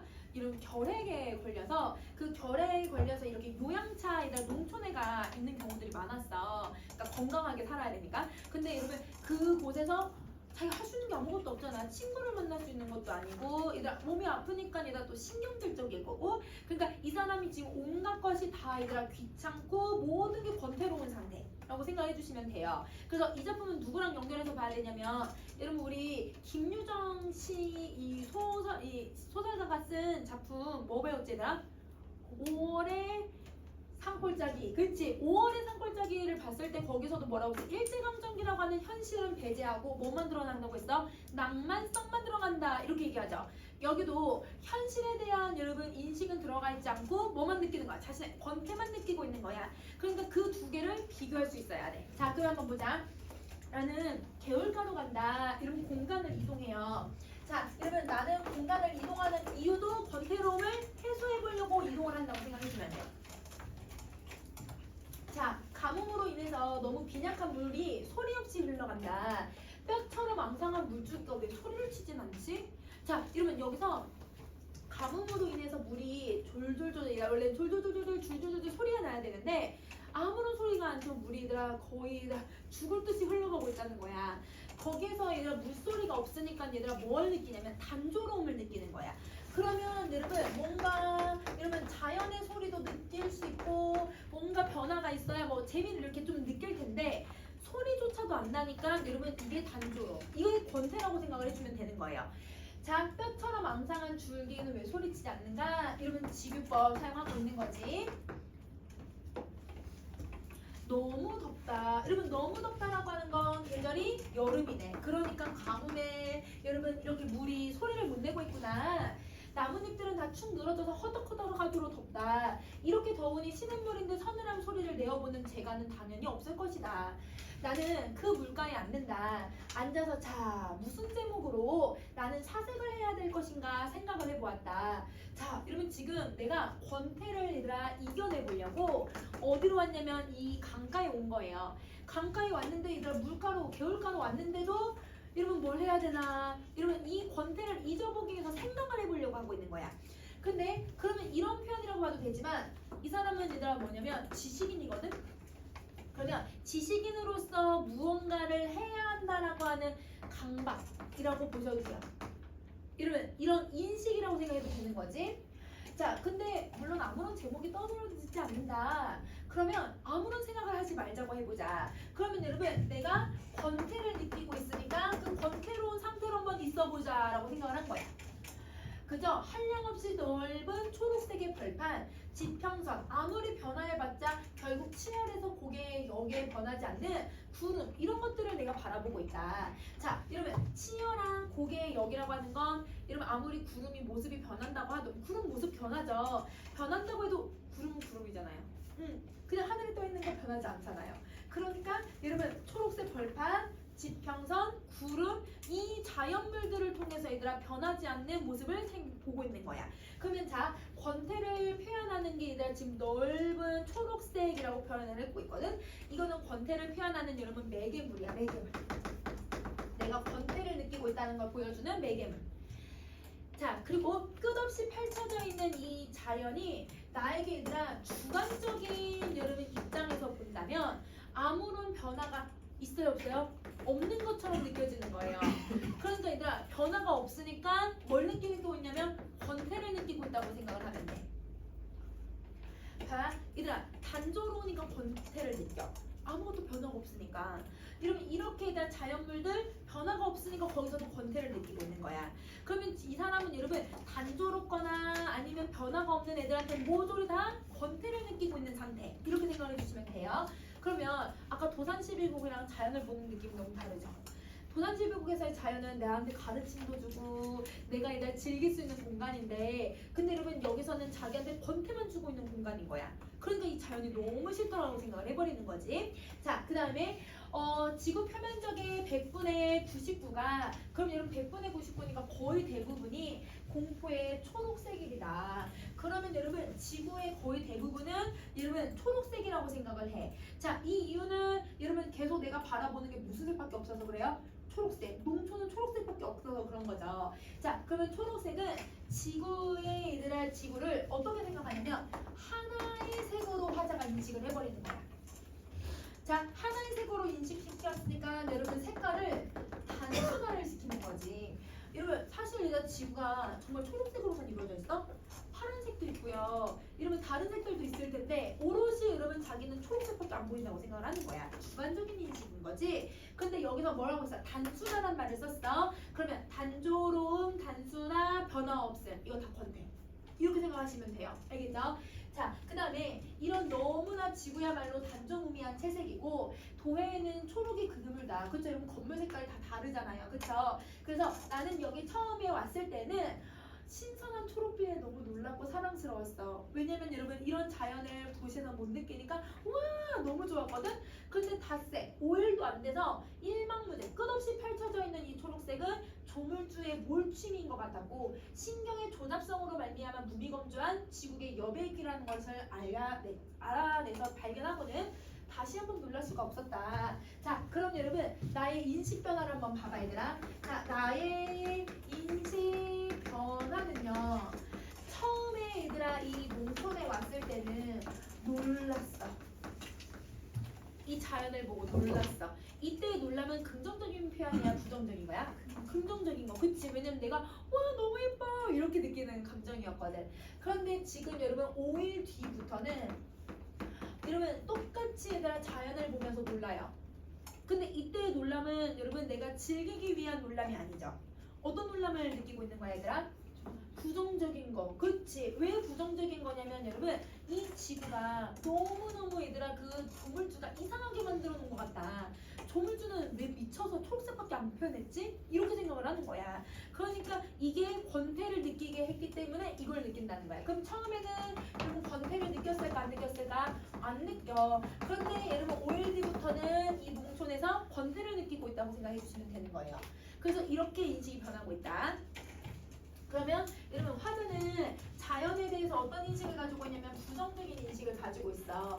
그래서 권태를 느끼게끔 해주고 있다 라고 생각해 주시면 돼요. 자, 선생님 위로 올릴게. 어쩔 작정으로 저렇게 펄으냐.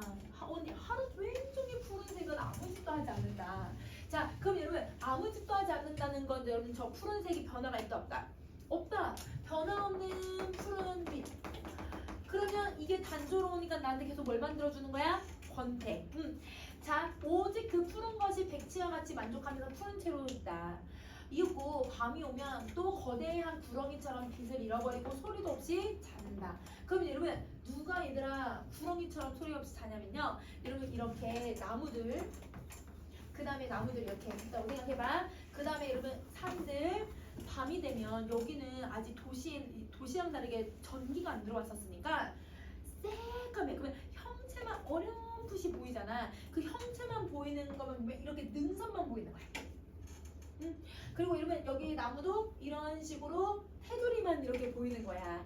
그러니까 이게 얘들아 뭐 같다? 구렁이 같다라고 얘기하는 거야. 구렁이가 꾸불꾸불꾸불 이렇게 있는 것처럼. 그러면 여러분 이 구렁이처럼이라고 했으니까 지구법이고 그게 얘들아 원관념이 지금 누구냐면 어둠에서 보이는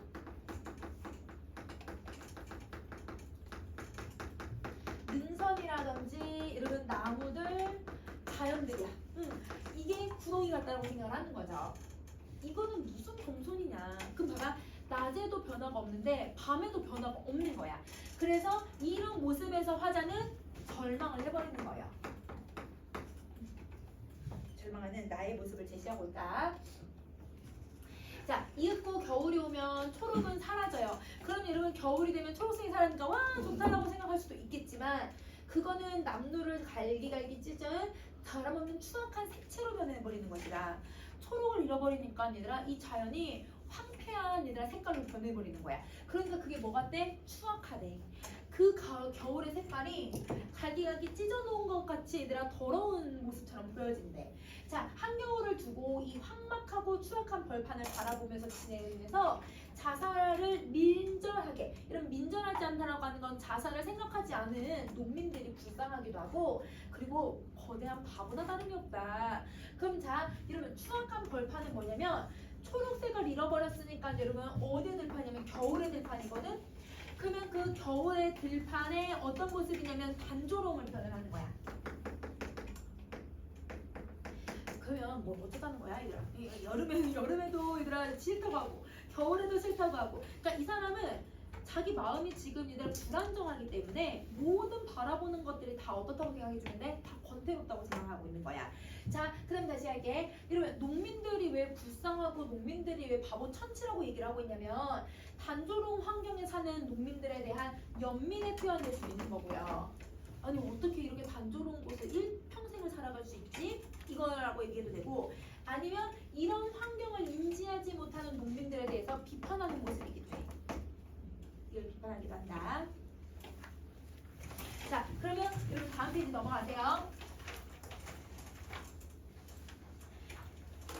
자, 그들의 일생이 또한 이 벌판처럼 단조로운 권색 일색으로 도포되어 있는 것이니라. 자, 여러분 그들의 일생조차 뭐라고 생각하는 거야? 그냥 권태.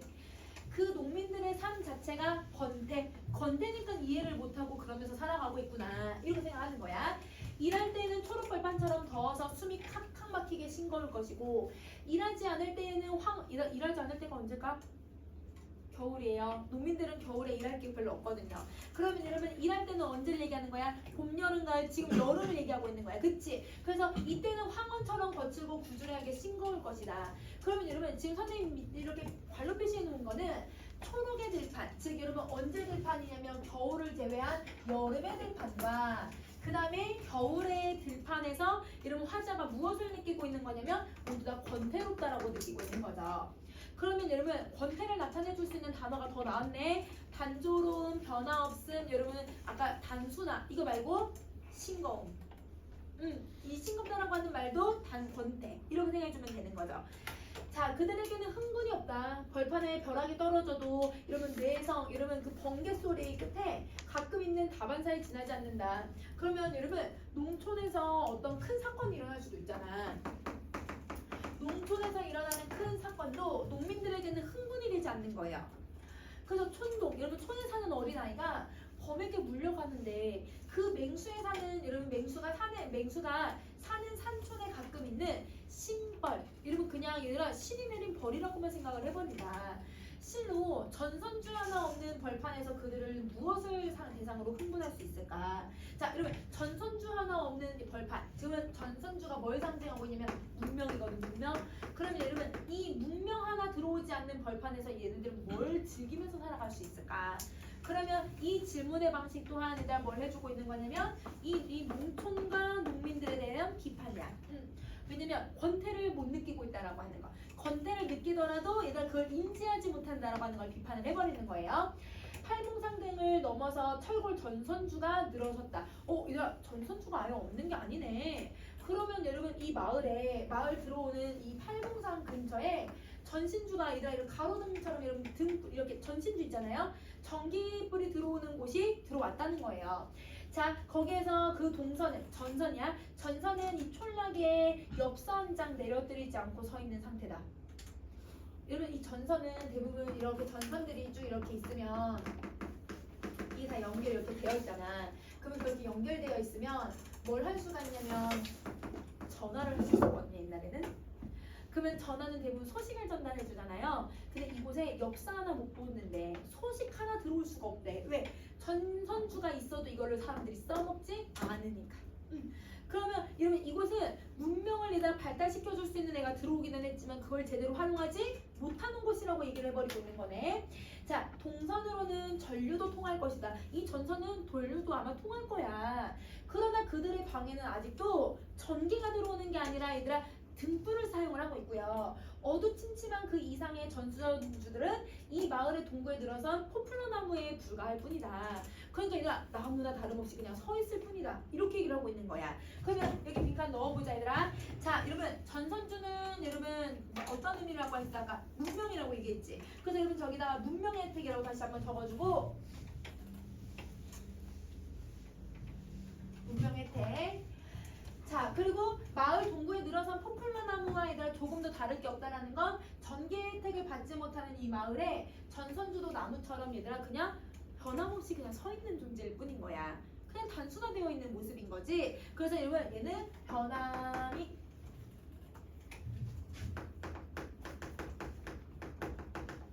없어요. 근데 여러분 선생님 여기 함이라고 썼는데 이건 빼자. 변함없다. 자, 오늘 하게 그들에게는 희망이 있었던가? 가을에 곡식이 익을 거다. 그러나 그거는 희망이 아니라 본능이다. 왜? 먹고 살려고 하는 거니까. 먹고 사는 거니까 본능이 희망이 아니라고 생각하는 거야. 근데 이거는 농민들의 말도 좀 들어봐야 되는 거 아니야? 이러면 이거는 너무 주관적인 인식이 너무 많이 들어가죠. 그래서 수필이에요. 알겠죠? 그래서 이런 표현들은 완전 주관적인 입장이야. 자, 내일도 오늘 하던 계속 일을 해야지. 그럼 여러분 내일도 오늘 했던 걸 또 해요. 내일 모레도 오늘 했던 거 또 하겠죠. 내일 모레도 이제 또 계속 할 거예요. 그러면 반복되는 일상에서 권태를 느끼는 거야. 이 끝없는 권태의 내일은 왜 이렇게 끝없이 있나? 이러면 또 질문을 던지지? 그러면 끊임없이 얘들아 반복되는 권태에게 환멸을 느끼는 거야. 그러면 끊임없이 반복되는 그 권태에서 이 사람은 환멸을 느낀다. 그러면 자기는 여러분 이런 환멸을 느끼지만 그러나 그들은 그런 걸 생각할 줄 모른다. 간혹 그런 의혹이 정광과 같이 그들의 흉리, 마음속에 스치는 일이 있다고 하더라도 다음 순간 하루의 노역으로 말미암아 잠이 오고 말아버린다. 여러분 이들이 인생이 왜 이렇게 지루하고 쓸모가 없지? 이런 생각을 하더라도 여러분 그 농사 짓는 게 사실 쉽지 않아요. 농사 짓고 나면 얘들아 그날 너무 힘들어서 그냥 바로 기절해버리거든요. 기절을 해버리니까 이 사람들은 끈을 계속 이어갈 수 없다라고 하는 거야. 그래서 농민들은 불쌍해. 알면서도 계속 그 권태를 얘들아 그걸 가지고 살아가야 되잖아. 권태를 모르면서도 살아가고 있잖아. 자기가 권태로운지도 모르면서. 그러면서 불행하다. 그러면 이 흉악한 권태를 자각할 수 있는 나는 얼마나 행복한 사람인가. 그러면 여러분 자 보세요. 농민들은 권태를 자각할 수 있어요 없어요? 없다고 생각하고 자기는 권태를 자각할 수 있다고 생각을 하잖아. 이거를 대조를 해버리는 거야. 근데 여러분 이 대조를 통해서 사실 뭐라 그러냐면 자기가 비교해서 미안을 듣는 거예요. 그래도 내가 낫다. 사실 이거는 위로가 되는 미안은 아니긴 하거든. 그래서 이 대조를 통해서 자신에게 미안을 주는 거지. 비교를 통해서 미안을 주는 거야. 미안 듣는다. 자, 다음 부분 가세요. 자, 날이 어두웠다. 여러분 날이 어두워졌으니까 여러분 시간이 언제 돼야 돼? 밤이 돼야죠. 우리 아까는 여러분 언제였냐면 아까 낮쯤 됐었거든요. 왜냐면 아침에 얘들아 햇빛 비치는 여러분 그때 보여지는 모습들. 여러분 이 작품은 지금 여러분 교과서는 2부터 7까지만 지금 들어가 있는데 2랑 7이랑 1부터 여러분 7까지 들어가 있는 내용이 다 하루에 있는 일과들을 표현하고 있는 거야. 그래서 여기는 저녁 시간을 얘기하고 있다고 생각해주면 돼. 밤이야. 해저와 같이 여러분 아주 깊은 바다와 같이 밤이 오는 것이다. 나는 이상하다. 가만히 생각해보면 내가 배가 고픈 모양이다. 정말이라면 나는 어째서 배가 고프지? 뭘 했다고 배가 고플까? 이러면 자기가 오늘 한 게 아무것도 없는 거야. 강가에 나가서 얘들아 좀 이렇게 보다가 생각 좀 하다가 아이고 난 권태를 느꼈다가 집에 돌아온 것밖에 없거든? 그러면 여러분 아무것도 하지 않은 자신이 배가 고픈 상황에 대해서 여러분 무슨 마음이 드냐면 얘들아 이거는 죄책감. 여러분 자조. 아니 내가 배고플 자격이 있나? 뭐 이런 생각이 들고 이러면 선생님 하나 더 쓸게. 자기에 대한 질책. 이러면 자기를 혼내고 있다고 생각을 해주면 되죠. 자기 부패작용이나 하고 있는 웅덩이 속을 실로 송살대가 쏘다니고 있더라. 그럼 봐봐. 이러면 자기가 아까 낮에 봤던 게 뭐냐면 이런 웅덩이를 하나 만났는데 웅덩이는 물이 뭐 하고 있는 애들이야? 고여있는 애들이잖아. 그러니까 여러분 물은 흘러야 자기 정화를 하잖아요. 물이 고여있으니까 무슨 작용을 하는 거야? 자기 부패 작용을 하고 있다고 생각을 해. 물이 썩어가고 있다는 거지. 근데 거기에서도 누가 이렇게 다니고 있대요? 송사리 몇 마리가 다니고 있더래요. 그러니까 이러면 송사리가 이렇게 다니는 모습을 보니 내 뱃속에도 내가 자각할 수 없는 송사리가 이렇게 다닌다고 생각을 해. 배가 고픈 걸 표현하는 거야. 그래서 이러면 배가 고파서 꼬르륵거리는 걸 배가 고픈데 내 뱃속에도 지금 송사리 몇 마리가 지나가고 있나? 이런 생각을 하는 거지. 그래서 낮에 내가 본 거랑 내가 배가 고파서 얘들아 꼬르륵거리는 게 송사리 몇 마리가 있나 보다. 이렇게 동일시를 하고 있는 거예요. 자, 내가 배가 이렇게 고프니 그래서 아무튼 나는 밥을 아니 먹을 수 없는 것이었다. 아니 부정, 없다 부정. 이런 부정도 2개 들어갔거든. 긍정이야. 밥을 결국 먹었어. 그럼 밥을 먹었다는 건 여러분 결국 이 사람은 본능적인 욕구에 굴복을 해버린 거죠. 그래서 여러분 밥을 먹는 행위는 항상 욕망이야. 욕망. 자, 그 다음에 다시 할게. 밥상에는 마늘장아찌와 날생자와 풋고추 조림이 관성의 법칙처럼 놓여있대. 이런 관성의 법칙이라는 건 여러분 다 돌아온다는 거잖아. 그러면 여러분 이 밥상에 변화가 있어요 없어요? 없어요. 그래도 권태를 느껴요. 그러나 먹을 때마다 이 음식이 내 혀에 다르다. 그러나 나는 이 까닭을 설명할 수는 없다. 마당에서 밥을 먹으면 머리 위에 무수한 별들이 야단이다. 저것이 또 어쩌라는 것인가? 아니 별이 떠도 뭐 어쩌다는 거야? 이렇게 생각을 하는 거야. 자, 천문학의 대상이 될 수도 없고 시상의 대상도 될 수 있는 게 아니다. 다만 향기도 촉감도 없는 절대 권태에 도달할 수 없는 영원한 피안, 영원한 저쪽이라고 생각을 해. 자, 이러면 저승이라고 하는 곳은 여러분 내가 갈 수 없는 곳을 얘기하잖아요. 그러면 이 피안이 얘들아 대부분 여러분 저승,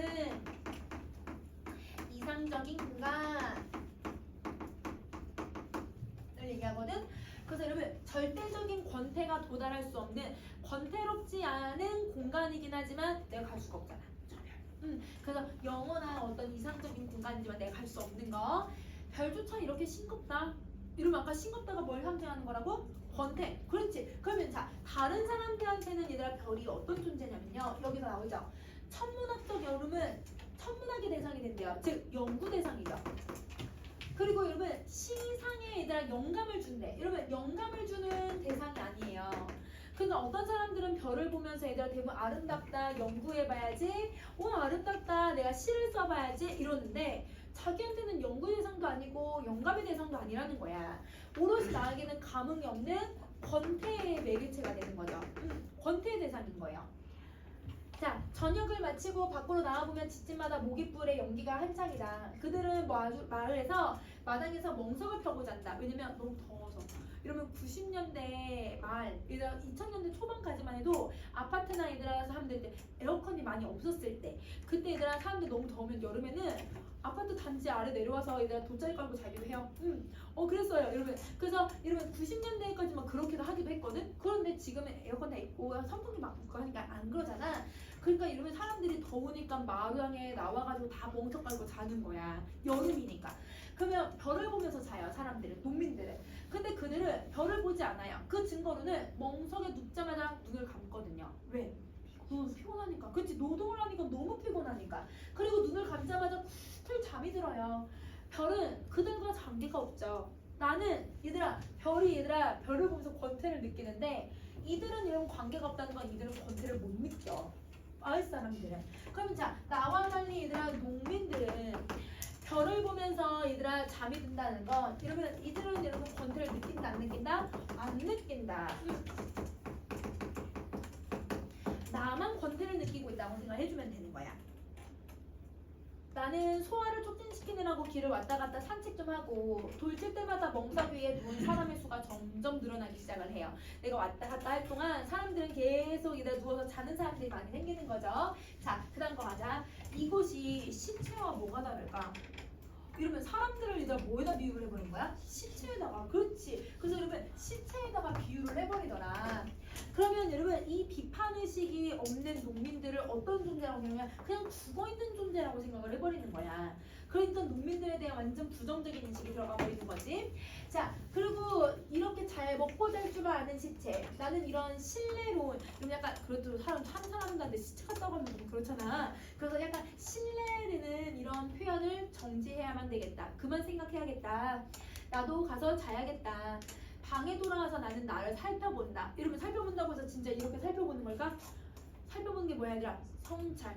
자기를 되돌아보는 거야. 그래서 이러면 성찰을 했다. 모든 것에서 절연되어 있는, 여러분 절연돼, 끊어져 있는, 여러분 도시랑도 끊어져 있고 자기는 여러분 모든 게 지금 다 누구랑 소통을 할 수가 없는 상태잖아요. 절연된 지금의 내 생활, 자살의 단서조차 찾을 길이 없는 이 지금의 내 생활은 과연 권태의 그것이다. 권태의 극한에 다다랐다. 이렇게 얘기를 해. 그럼 얘들아 자기는 죽을 이유도 못 찾았대. 결국 나중에는 얘들아 그 이상은 여러분 김유정이랑 완전 베프거든요. 그래서 여러분 김유정이랑 이 이상이 뭘 하자고 하냐면 여러분 동시에 돌반 자살을 얘들아 계획을 해요. 둘 다 얘들아 결핵에 걸렸고 이러면 김유정은 사랑에 실패했고요. 이러면 이상은 자기가 얘들아 추구하는 삶을 제대로 살아가기도 되게 어렵다. 그리고 자기 시를 써도 얘들아 사람들한테 되게 부정을 많이 당했거든. 자기 존재가 부정당하는 것 같은 느낌이 드니까 그래서 여러분 둘이 동반 자살을 계획을 해. 근데 그때는 이상이 이렇게 농촌에 있었고 여러분 김유정은 도시 여러분 경성에 있었기 때문에 두 사람이 얘들아 이 편지가 어긋나져가지고 둘이 얘들아 실패로 돌아가긴 했지만 이 두 사람들 똑같이 죽어요. 이러면 바로 얼마 안 있어서 얘들아 결핵 때문에 죽거든. 얘들 다 해서 얘들아 30살 안 돼서 죽었을걸? 둘 다? 30몇 살에 죽었을까? 아무튼 둘이 되게 일찍 죽어. 근데 이러면 이상이 이러면 그 딱 죽었을 때 딱 정확히 한 달 있다가 김유정이 죽어요. 그래서 여러분 죽은 날짜가 똑같거든요. 그래서 여러분 문학한 사람들 막 이러면서 이게 운명이야 이 두 사람 막 이렇게 하지만 여러분 이 사람은 자살의 이유조차도 못 찾는 정도의 권태로움을 느끼고 있다. 그러니까 어느 정도의 권태를 느끼고 있는지 알겠지? 자 그러면 삶의 얘들아 이유를 아예 못 찾는 거야. 의미를 아예 못 찾는 거지. 자신의 삶을 얘들아 어떻게만 권태롭게만 생각하고 자신의 삶을 단조롭게만 생각을 하고 있다. 이렇게 생각해 주시면 돼요. 다음 부분 가세요. 그렇건만 내일이라고 하는 것이 있다. 다시는 날이 새이지 않는 것 같기도 한 한밤 저쪽에 또 내일이라고 하는 한계가 다 버티고 있는 것이었다. 근데 여러분 이 사람은 이미 앞에서 내일이라고 하는 걸 표현했잖아. 이 내일은 오늘 했던 거 또 하는 날. 내일 모레는 내일 할 거 또 하는 날. 이렇게 얘기를 했거든? 그러면 이 내일이라고 하는 건 여러분 우리 세안도 걸까요? 희망이 아니죠. 희망이 아니에요. 자, 그다음에 여러분 그 흉맹한 형리처럼 나는 그 형리를 피할 수가 없다. 이때 이 형리는 여러분 형벌을 가하는 사람인데 이건 권태라고 생각하면 되거든. 권태를 피할 수가 없대. 그럼 즉 현실을 바꾸지 못하는 무기력. 현실을 바꾸지 못하는 무기력함을 표현을 해주고 있다. 오늘이 되어버린 내일 속에서 나는 또 다른 질식할 만치 심심해야 될 거고 기가 막힐지 답답해져야만 하는 것이다. 그럼 여러분 내일도 또 반복돼요. 이 일상이. 그러면 여러분 이 일상이 반복되고 아 난 진짜 너무 힘들다. 그럼 오늘 하루 나는 어떻게 지냈던가 이런 걸 생각할 필요가 없어요. 왜? 어제랑 똑같았거든요. 그제랑 똑같았고요. 그러면 여러분 어차피 권태로웠기 때문에 나는 여러분 이걸 생각할 필요가 없어. 그냥 포기해버리는 거야. 체념. 자다가 불행히 아니 다행히 또 깨거든. 최서방의 조카와 장기나 한판 두지 뭐. 웅덩이에 가서 송사리도 볼 수 있고 몇 가지 안 남은 기억을 소처럼 반추하면서 끝없이 나태를 즐기는 방법도 있지 않겠는가. 그러면 여러분 지금 설명해 놓은 건 여러분 내가 나의 권태를 이겨볼 수 있는 여러분 행위들을 얘기한 거거든. 근데 이거 오늘 한 거 아니야? 다 오늘 한 거야. 오늘 한 걸 여러분 내일 또 권태를 느끼면 이걸로 얘들아 권태로움을 또 이겨보려고 해. 근데 어제 했던 거 오늘 또 하고 있으니까 반복되고 있으니까 거기서 또 뭘 느끼는 거야? 또 권태를 느끼는 거야. 그러면 이 사람은 여러분 이런 권태로움 때문에 어떤 큰 사명을 가지고 있을까요? 안 갖고 있을까요? 없죠. 자신이 가지고 있던 큰 신념이 있을까 없을까? 없죠. 그쵸? 그래서 여기 옆에다가 이게 없다라고 정리해주면 돼. 자, 불나비가 달려들어와서 불을 끈다. 불나비는 죽었던지 화상을 입었을 것이다. 여러분 불나비는요 뭘 하죠? 불에 돌진하죠? 불에 타 죽을 거라면서도 돌진을 해버려요. 그러면 불나비는 화사랑 대조가 되는 대상인 거야. 자, 이 불나비는 고통이 있어도 얘들아 뭘 하냐면 여러분 왔어요. 저항해요. 다가서요. 그러니까 여러분 얘는 어떤 삶을 살고 있냐면 적극적인 삶을 살고 있죠. 이런 적극적이라고 해도 되고 의지적인 삶이라고 해도 되겠다. 그렇지? 자, 그런데 불나비라고 하는 놈이 사는 방법을 안다. 불을 보면 뛰어들 줄도 알고 평상에 불을 초조하게 따라가는 수도 있는 정열의 생물이기 때문이다. 얘는 그래도 뭔가를 하네. 자기는 아무것도 못하는데. 나는 무기력함만 느끼고 있는데 얘는 그래도 뭐라도 하네. 이렇게 생각을 하거든. 나는 못하는데 누군가 하고 있으면 내가 무슨 감정이 느껴져야 돼? 부러움. 그렇지. 그러나 여기 어디 불을 찾으려고 하는 정열이 있으면 뛰어들 굴이 있느냐? 없다. 나에게는 아무것도 없고 아무것도 없는 내 눈에는 아무것도 보이지 않아. 그러니까 나는 어디 뛰어들 수가 없는 거야. 그러면 내가 뛰어들 수 없다는 건 나의 권태를 표현하고 있네. 즉 여러분 나의 권태는 여러분 나의 무기력한 상태를 표현해주는 부분이구나. 이렇게 생각하시면 돼요. 자, 암흑은 암흑인 이상 이 좁은 방것이나 우주에 꽉 찬 것이거나 불량상 차이는 없다. 나는 이 대소 없는 크고 작은 없는 암흑 가운데서 누워서 숨 쉬는 것도 어루만질 것도 욕심낼 것도 없대요. 여러분 숨 쉬는 것도 얘들아 그냥 살아있으니까 숨 쉰대. 의지가 없는 거야. 그리고 여러분 욕심나는 것도 없대. 무력하니까. 그 다음에 얘들아 아무것도 가진 게 없다고 생각을 해. 권태로우니까. 그래서 이 사람은 아무것도 못하는 상황이라고 생각해주면 되지. 다만 어디까지 가야 끝이 날지 모르는 내일, 그것이 창밖에 등대하고 있는 걸 느끼면서 나는 오돌오돌 떨고 있을 뿐이었다. 그럼 여러분 내일 또요. 또 내일 아침이 또 올 거거든요. 그럼 내일 아침이 오면 또 권태로울 거잖아요. 그 권태가 계속 오는 게 너무 오돌오돌 떨린대요. 그럼 여러분 이 말은 권태로운 여러분 현실을 뭐 하고 있냐면 맨 처음에는 아무렇지 않은 척 했지만 결국은 여러분 이게 너무 두려운 거야. 두려워하고 있는 거지. 자, 그러면 여러분 이 작품은 자신의 권태로움을 표현하고 있는 거다. 이렇게 생각해주면 되는데, 자 여러분 8쪽으로 가시면 8쪽에 선생님이 교과서에 넣어놓은 여러분 1930년대 모더니즘 문학이라고 하는 부분이 있을 거야. 이게 모더니즘의 경향인데 선생님이 밑으로 두 개 표시해놨죠. 그게 이 작품에 나타나고 있는 여러분 1930년대 문학의 경향이에요. 새로운 사고를 하죠. 왜? 대부분의 사람들은 자연을 다 어떻게 인식하는데 긍정적으로 인식하는데 이 사람은 부정적으로만 인식을 하고 있잖아. 자 그리고 냉소적인 비판적인 정신을 가지고 있대. 농민들이 무지하고 농민들이 아무것도 하지 못하고 또 자기도 아무것도 하지 못하는 걸 비판하고 있는 거거든. 그러면 이런 비판과 새로운 사고를 이러면 적절하게 쓰고 있는 1930년대 작품이다. 이렇게 생각해 주면 되는 거야. 자 여러분 서류에 소리비 똑같아요. 밤이지.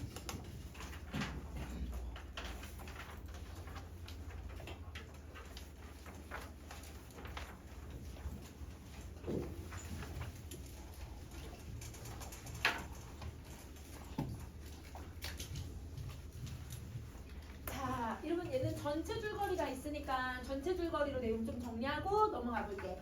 늦가을 어느 저녁 무렵 탄진강가에 궁벽한 천신의 주방에 한 사내가 찾아와 주막집의 눈먼 여인에게 소리를 청한다. 사내는 판소리를 제대로 해달라고 청하면서 소리에 얽힌 자신의 내력을 털어놓는다. 그러면 여러분 여기서부터가 뭐가 돼야 돼? 과거를 얘기하고 있는 거네. 자 여기서부터 어디까지가 과거냐면 여러분 밑에서 세 번째 줄인 이야기였다까지가 과거예요. 그래서 과거의상을 쓰거든요. 그러면 과거의상이 들어갔으니까 얘들아 뭐가 들어가야 돼? 역순행적 구성이 쓰이고 있는 거지. 그러면 이 역순행적 구성은 여러분 어떤 효과를 만들어내냐면 인물들의 관계를 입체적으로 보여줄 수 있어. 아 여기 있는 사내랑 여기 있는 여인은 여기 사내 이야기 속에 있는 여러분 인물들은 어떤 특성을 가지고 있구나라고 해서 입체적으로 보여줄 수가 있고, 그 다음에 두 번째 여기 나오는 사내하고 여인의 두 사람이 얘들아 마음속에 다 한을 가지고 살아가요. 그 한을 여러분 갖게 된 사연을 내부의 이야기에서 표현을 해주고 있다고 생각하면 되는 거야. 자 그러면 봐보자. 어린 시절 떠돌이 서리꾼이 집에 찾아와서 사내 홀어머니와 살게 되었다. 어머니가 딸을 낳고 세상을 떠나자 사내는 소리꾼에 대한 증오심을 품었다.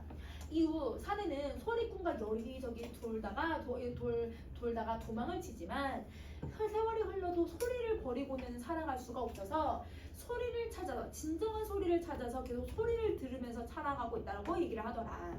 그러면 여러분 이 소리를 들으면서 이 남자가 이 앞부분에 뭐라고 얘기하냐면 여기 내용이랑 연결이 돼야 되니까 이 사람이 얘들아 뭐라고 얘기하냐면 내가 소리를 찾아가는데 그 소리를 찾아가는 그 과정을 자기 마음속에 해가 한 마리 하나가 딱 들어와 있다고 얘기해요. 해가 하늘에 떠 있는 해가 그럼 얼마나 뜨겁겠어. 그럼 그 소리에 대한 열망, 소리를 하고 싶다라고 하는 열망. 근데 여러분 소리를 하고 싶진 않아. 왜? 자기 어머니를 죽게 만든 사람은 여러분 소리꾼이었거든요. 소리꾼이 이 집에 오면서 여러분 어머니가 아이를 낳다가 죽었거든.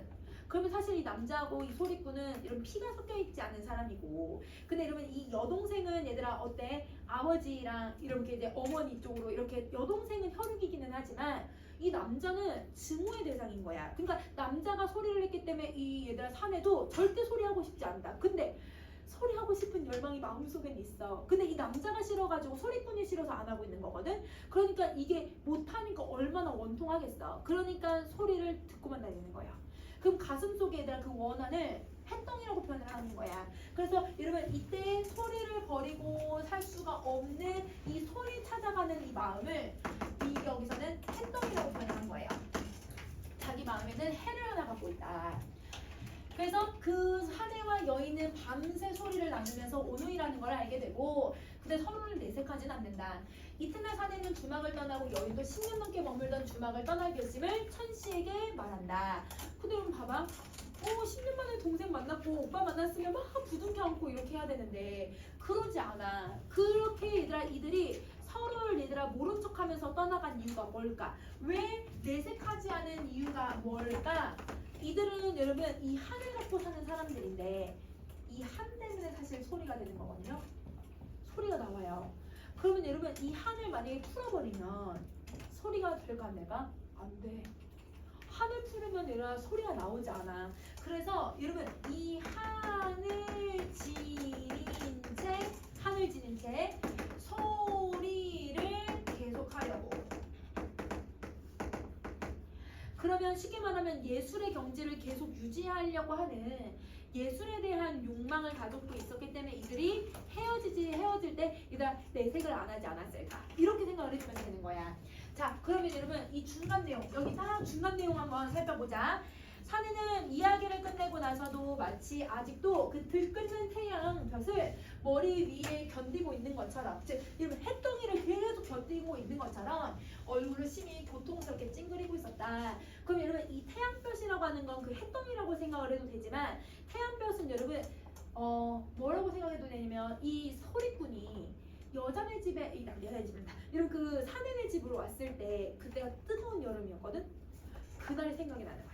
그러면 여러분 이게 과거를 회상을 하는 거예요. 과거를 회상을 해버리고요. 과거라고 해도 되고 어린 시절이라고 해도 되겠지?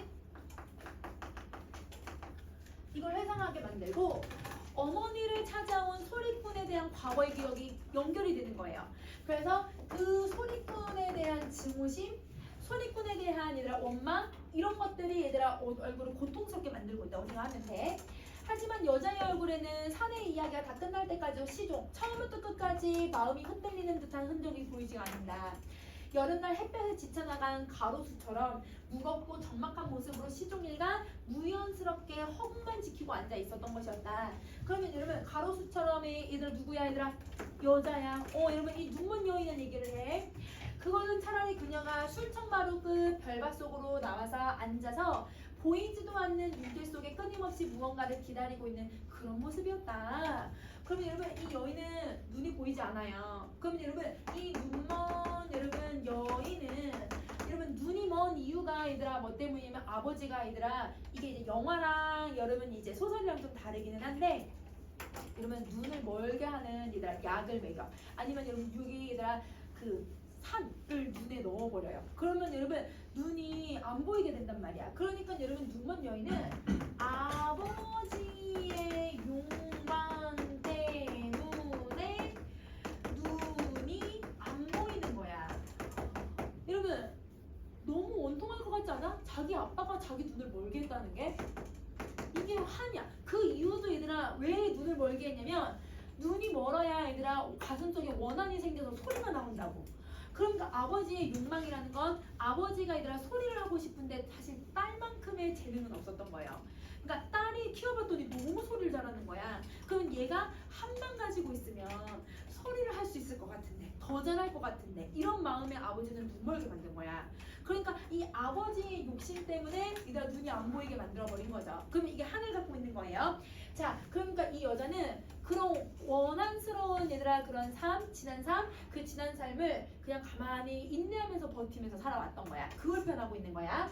사내의 이야기가 끝나갈 때쯤에서 오히려 그녀의 보이지 않는 눈길 속을 헤매고 있는, 맴돌고 있는 어렴풋한 예감의 빛마저 말끔히 사라져버리고 말았다.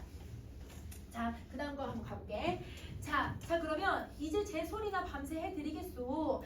여자는 이윽고 뭔가 사내를 달랠 듯한 목소리로 말하면서 자리를 고쳐 앉았다. 그러면 여러분 밤새도록 여러분 소리를 해주겠다라고 하는 건 여러분 남자가 뭘 찾으러 다녔어 얘들아? 그 소리, 햇덩이를 얘들아 해소하고 싶어하는 여러분 마음을 전달을 했잖아. 그러니까 난 널 위해서 소리를 해주겠다. 그러면 여러분 뭘 만나기 위해서? 그 햇덩이를 만나기 위해서 끊임없이 소리를 찾아 나선 사내의 과거를 들은 이 여인이 사내를 위해서 소리를 해주겠다고 얘기를 한 거예요. 그러면 여러분 이거는 여러분 이 사내의 마음을 이 여인이 뭐 해준 거냐면 공감을 해줬다고 생각을 해주면 되는 거야. 사내의 소원을 공감했다. 이윽고 여인은 여러분 뭔가 사내를 달랠 듯한 목소리를 말하면서 그럼 여러분 사내의 과거를 여러분 뭐 하기 시작을 하냐면 사내의 과거를 여러분 이해해 주는 거예요.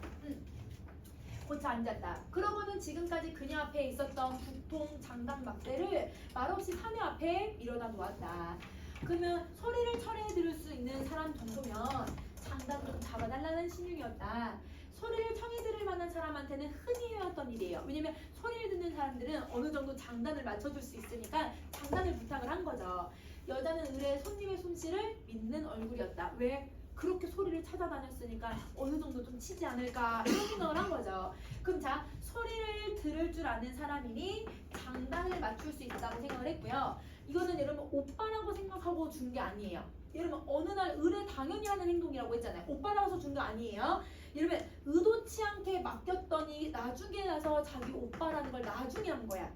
여기서는 여러분 지금 오빠라는 사실을 몰라 얘들아. 그래서 오랍이라고 하는 사실이라는 건 나중에 알게 되는 것이다. 그럼 다음 부분 가세요.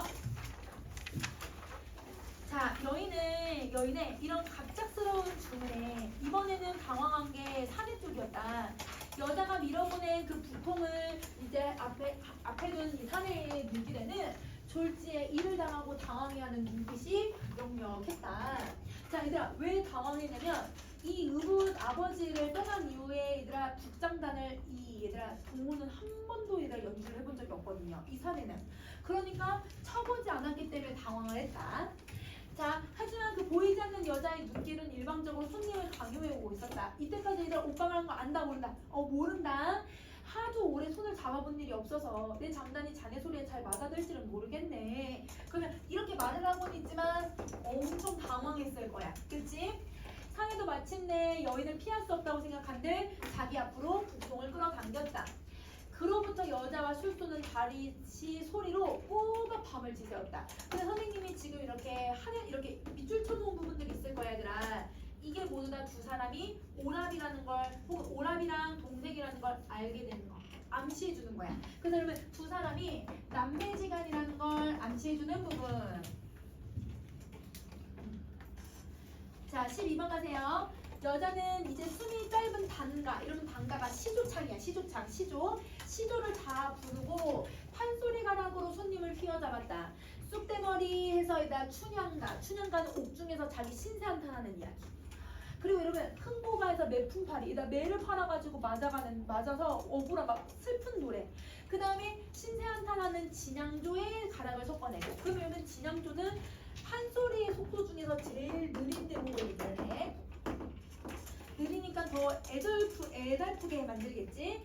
수군가로, 적벽가로 명인 명창들이 이름난 더는들을 두루 불러 돌아간 뒤에 나중에는 심청가가 신봉사가 황성길을 찾아가는 처량한 정경까지 끈질기게 소리를 이어갔던 것이었다. 근데 여러분 여기 춘향가, 흥보가, 근데 여러분 수군가도 여러분 슬픈 노래가 나오고 적벽가도 얘들아 전쟁을 계속하다가 그 전쟁에 얘들아 고난을 겪었던 여러분 사람들 있잖아요. 그 고난을 겪었던 사람 집에 돌아가고 싶다, 어머니 보고 싶어, 막 이런 내용들이 있어. 다 슬픈 노래만 불러. 슬픈 노래를 부르고 마지막은 여러분 신봉사가 황성길을 가는데 황성길을 가면서 신세한탄을 하죠. 내가 내 딸을 팔아먹고 눈이라도 떠야 되는데 눈도 뜨지 못하고 자식은 자식대로 인당수에 빠뜨리게 만들고 아유 내 신세야 하면서 우는 내용이거든. 그러면 이 밤새 부르는 노래들을 열거를 했잖아요. 그러면 그 열거한 내용들이 다 공통점이 뭐야 얘들아? 다 슬픈 노래만 부르고 있다는 거야. 슬픈 노래만 부르고 있다. 슬픔이라고 딱 써줘 얘들아. 자, 13번.